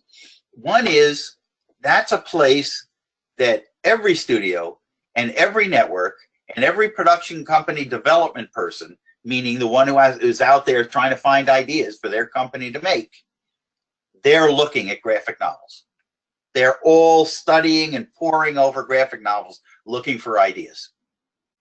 And why are they looking there? Number one, because it's worked so often that ideas have started with graphic novels have become movies and series. And two, because for people who need things sort of laid out in front of them, and I will say this, and I hope not in a too derogatory way, but most people in the business, from studio executives to network executives, don't know how to read scripts. Well, they're visual people. They can't read a script and visualize what will be on screen. Yeah, they're more visual people. They just can't do it. Mm-hmm. You know, they can't translate. Now, I hate to throw everybody on under one bus, you know, and obviously there are people who are better than others at it, but writers even have a term called hyping the script. Mm-hmm. William Goldman, the great writer, was one of the ones that used to talk about that, and he used to do it. In writing his scripts, he would put in one of the flags of that you tell beginning writers when they're writing screenplays is don't write what you can't see. Right. Don't write what can't be filmed. Mm-hmm. Don't write, you know, Joe is thinking about whether he should go right or left. Well, how do you film that? I can't film Joe thinking, right? So that's sort of, you know, basic tenet of screenwriting. Right. On the other hand, what is hyping the script? Is sometimes if you write in that description that Joe is really feeling alone and devastated, and you know, he feels like in such rage that he wants to go out and shoot somebody. You can't film that.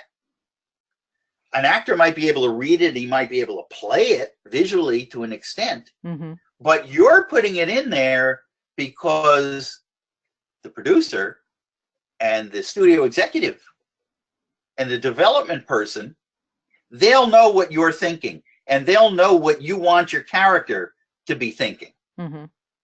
And you might put it in there because it helps that executive understand what he's reading. Yep. Because otherwise they don't.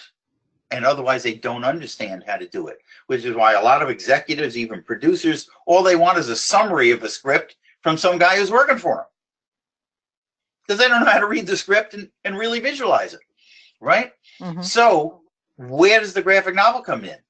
The graphic novel is a storyboard for that producer, for that executive, for that development person.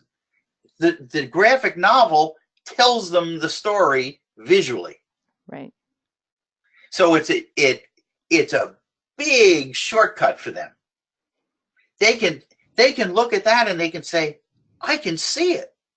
I can visualize it. This is what it looks like. So what they can't do from your prose novel, they can do from a graphic novel. They can visualize and they can see it and they can see how it plays out. Yeah, that's So, one.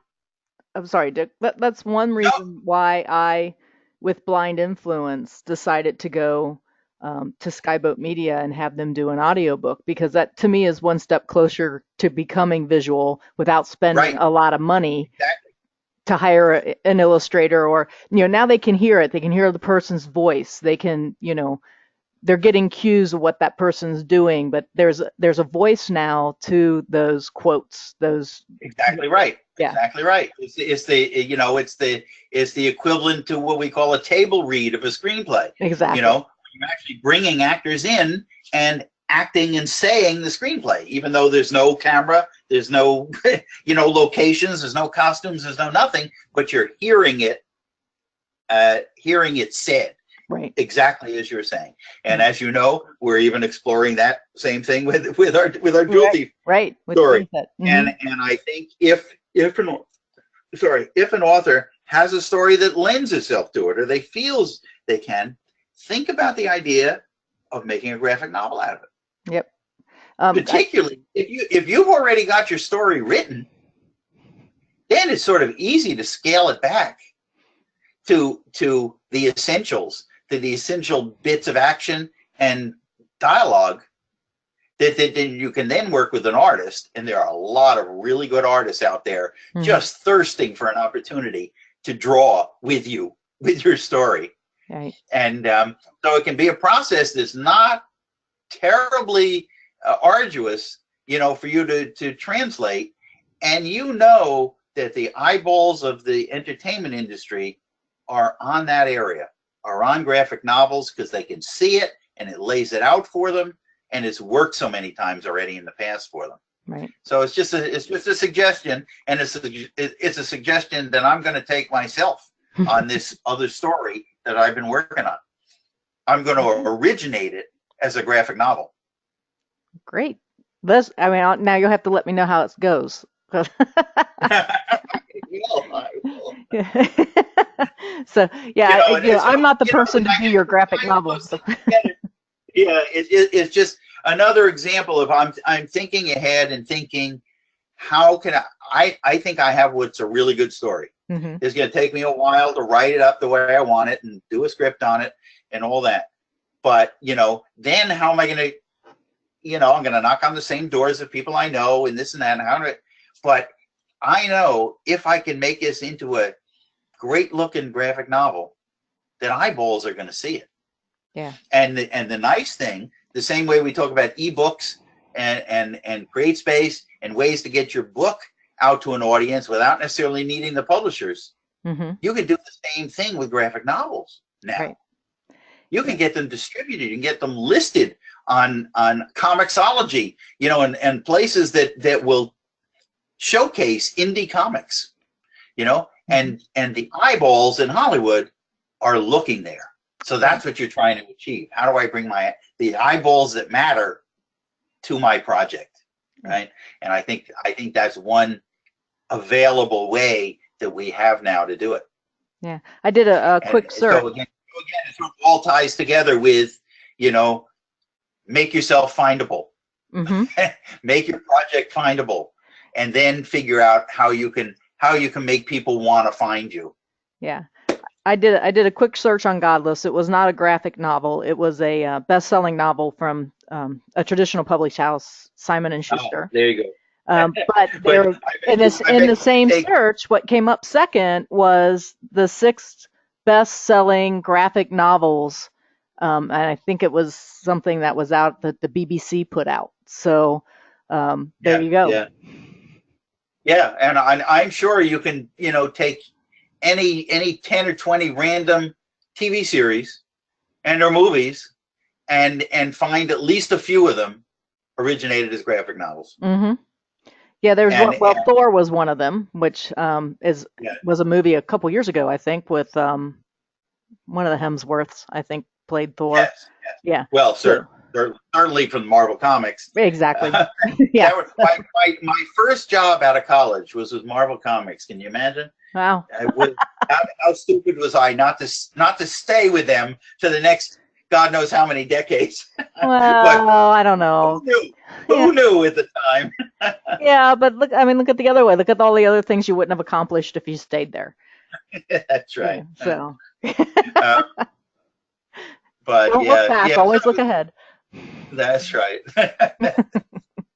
So did you want But to? the encouraging thing is that there are these ways now that people have to try and to make their stuff known, to explore through social media, the computers, the websites, ways to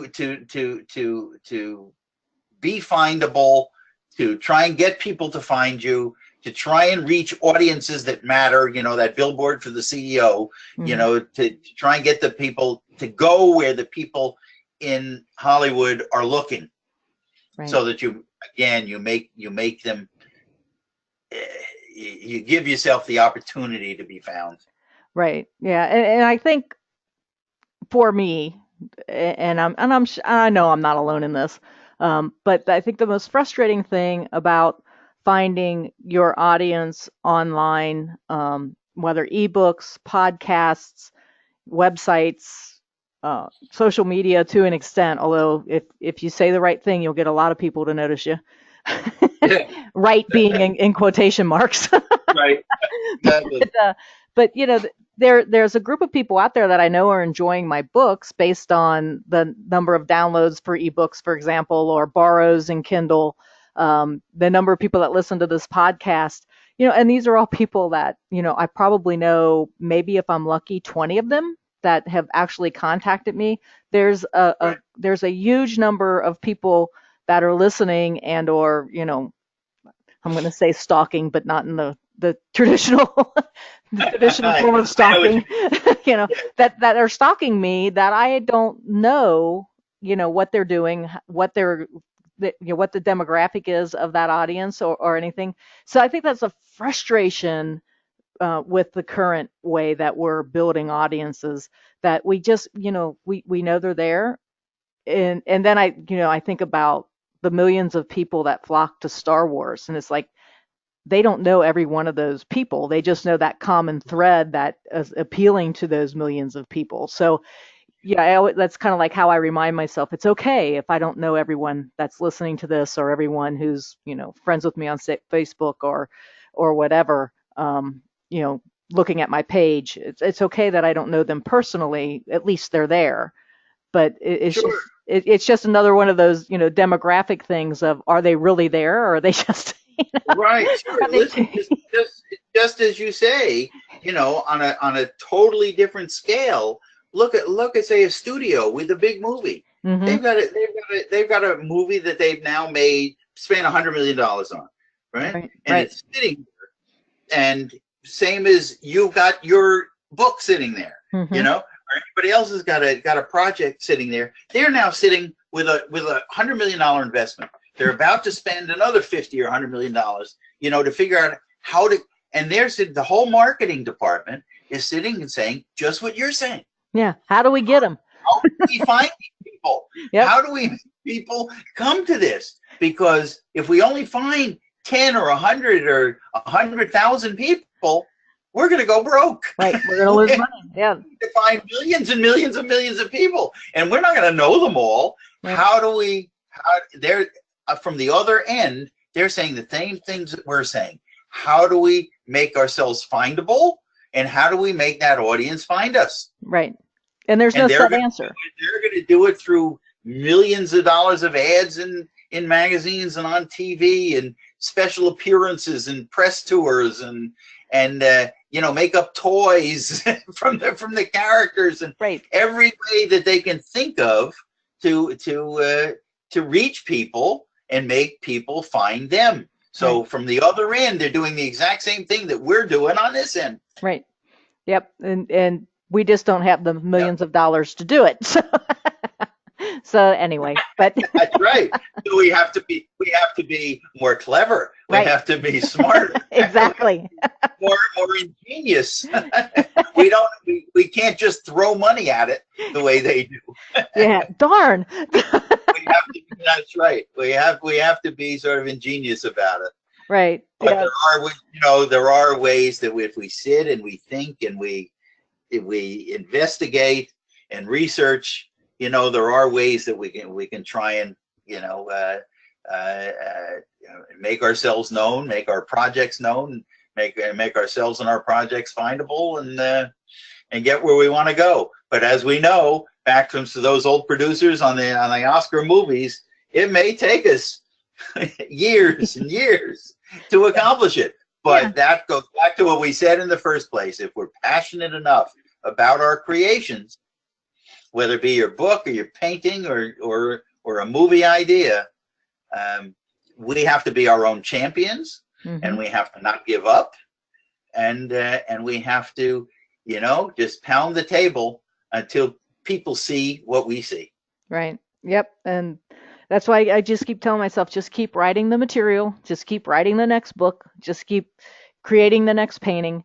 It's no different than an artist walking out and trying to find brick and mortar, galleries to accept them. They have to paint so Yep. many paintings before that they get that first yes. You have to write so many books before they, start really building an audience and or a platform or whatever the new keyword is for that this week. And it's the same with independent producers like yourself, and um, you just have to keep on trying and don't quit. And you know what? As far as I'm concerned, that effort, the effort you put in, that you've written that book, or you've painted that painting, or you've put in the effort to something that never even saw the light of day, there's a special place in history for you for putting in that creative effort Right. and creating something that wasn't there before. And that to me has a tremendous satisfaction in and of itself. Right. And to me that act of creation is what matters almost more than all the rest of it. Yep. Yeah, absolutely. I mean, over the last couple months, when Tom was going through his rehabbing from his bicycle Mhm. accident, I mean, it's just really, yeah, I really missed writing and painting. And, Mhm. it was important to do these other things, but, at the same time, I was sitting here thinking, I just want to spend some time with Nicole and Sean. It's just like, so, so not having that was, um, taught me a lesson of, I'm doing this because I have to do this. I have to create something. I can't go a day without Yes, creating something. it's in you. Yeah, You not only have the passion, but you have the need for it, right. and that's the accomplishment in itself. Yep, Uh, absolutely. and you'll be proud of that, and and to my mind, anybody who does that in any sort of creative endeavor, is to be congratulated and Absolutely. admired for it. Yeah, Yep, yeah. We all have our little corner of the world, and we all, need to make it better. So, that's right. And yeah, along the way, we're affecting one person, 10 people, a few people along the way who are appreciating, even maybe even without our knowledge, right. they're appreciating what we took the time to create. Yeah, absolutely. Well, I thank you so much for your time. We probably went over like way more than you probably expected to spend with us, but Sure, sure. but uh, but it was Due to my fun. babbling No, no, no, on no. endlessly, but No, no, no. It was fun. I mean, like I said, I follow movies. I'm a big movie buff, and learning more about the production role and all of that was a lot of fun. And yeah, like I said, I was surprised by a number of things that the producer does that I didn't think they do. I'm probably thinking more on like the executive producer level, where okay, yeah, here's the money. Okay, you go produce it. you know? So that's right. It's that age-old question of what does a producer do, mhm, and of course there are dozens of answers to that. I answer it from the perspective of an active producer who is involved from start to finish. You right. know, but I even have to explain to people when they see, say, on a TV show, they see 8 executive producers, Yeah. 10 producers, 3 assistant to the producers and associate producers, and what in the world is everybody doing? Yeah, that's always my question is what are they doing? Right. And and I even explain to people again the difference between feature films and movies. Mhm. That on a feature film, when you see executive producers who you might know as well, and then you see producers, the producer is almost always the one more in charge, more involved, and who actually made the movie. Mhm. Now, why is it they're taking a producer title and not an executive producer title? Well, because the producers are the ones who receive the Oscars. Okay. Yeah, there's not Literally, an executive producer, Oxler. the Oscar goes to the producers, Yep. not the executive producers. Yep. So then why do people get executive producer titles, and how do you define them? I usually define it in the sense that an executive producer is someone without whom the movie would have been made, and Mhm. that can be a guy with the money. Right. It can be the hairdresser of the star who said to the star, under the hair dryer, you ought to make this movie. Right. Right.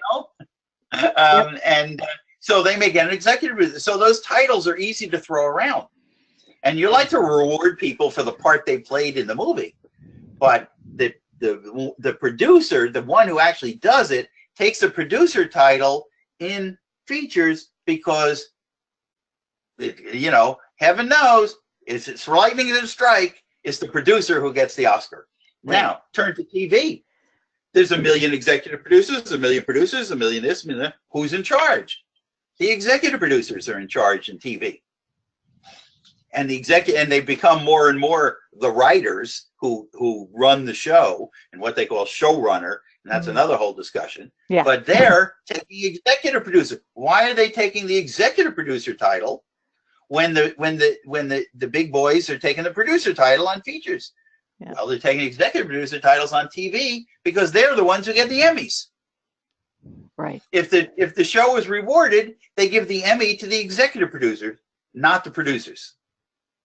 Cool. So It's all crazy. these little crazy ins and outs of the business, Yep. and trying to explain the titles of producers and executive producers and everything else. Yeah, but But I think the show was great as far as, telling telling us what producers do and giving us some ideas about how to be our own producers really of our own work right, and getting it exactly, out there. So, exactly.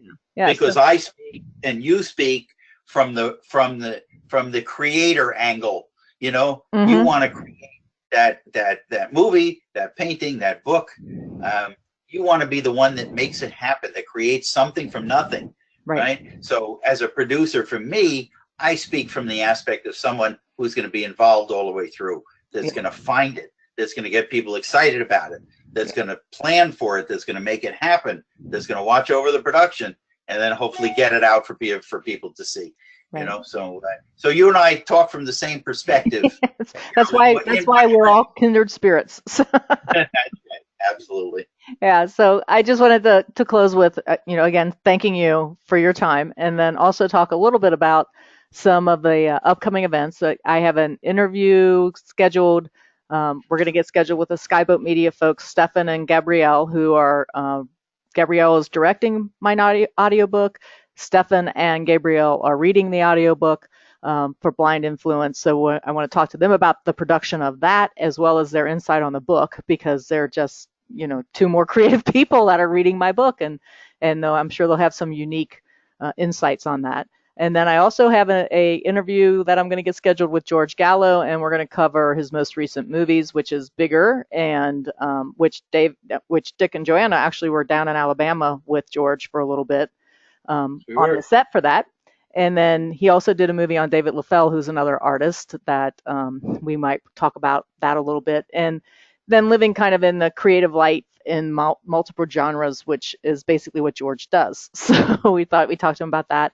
And then I have an interview coming up with a gentleman who's starting a company called podcastguest.com. He just started that up about a year ago. His name's Andrew Alleman.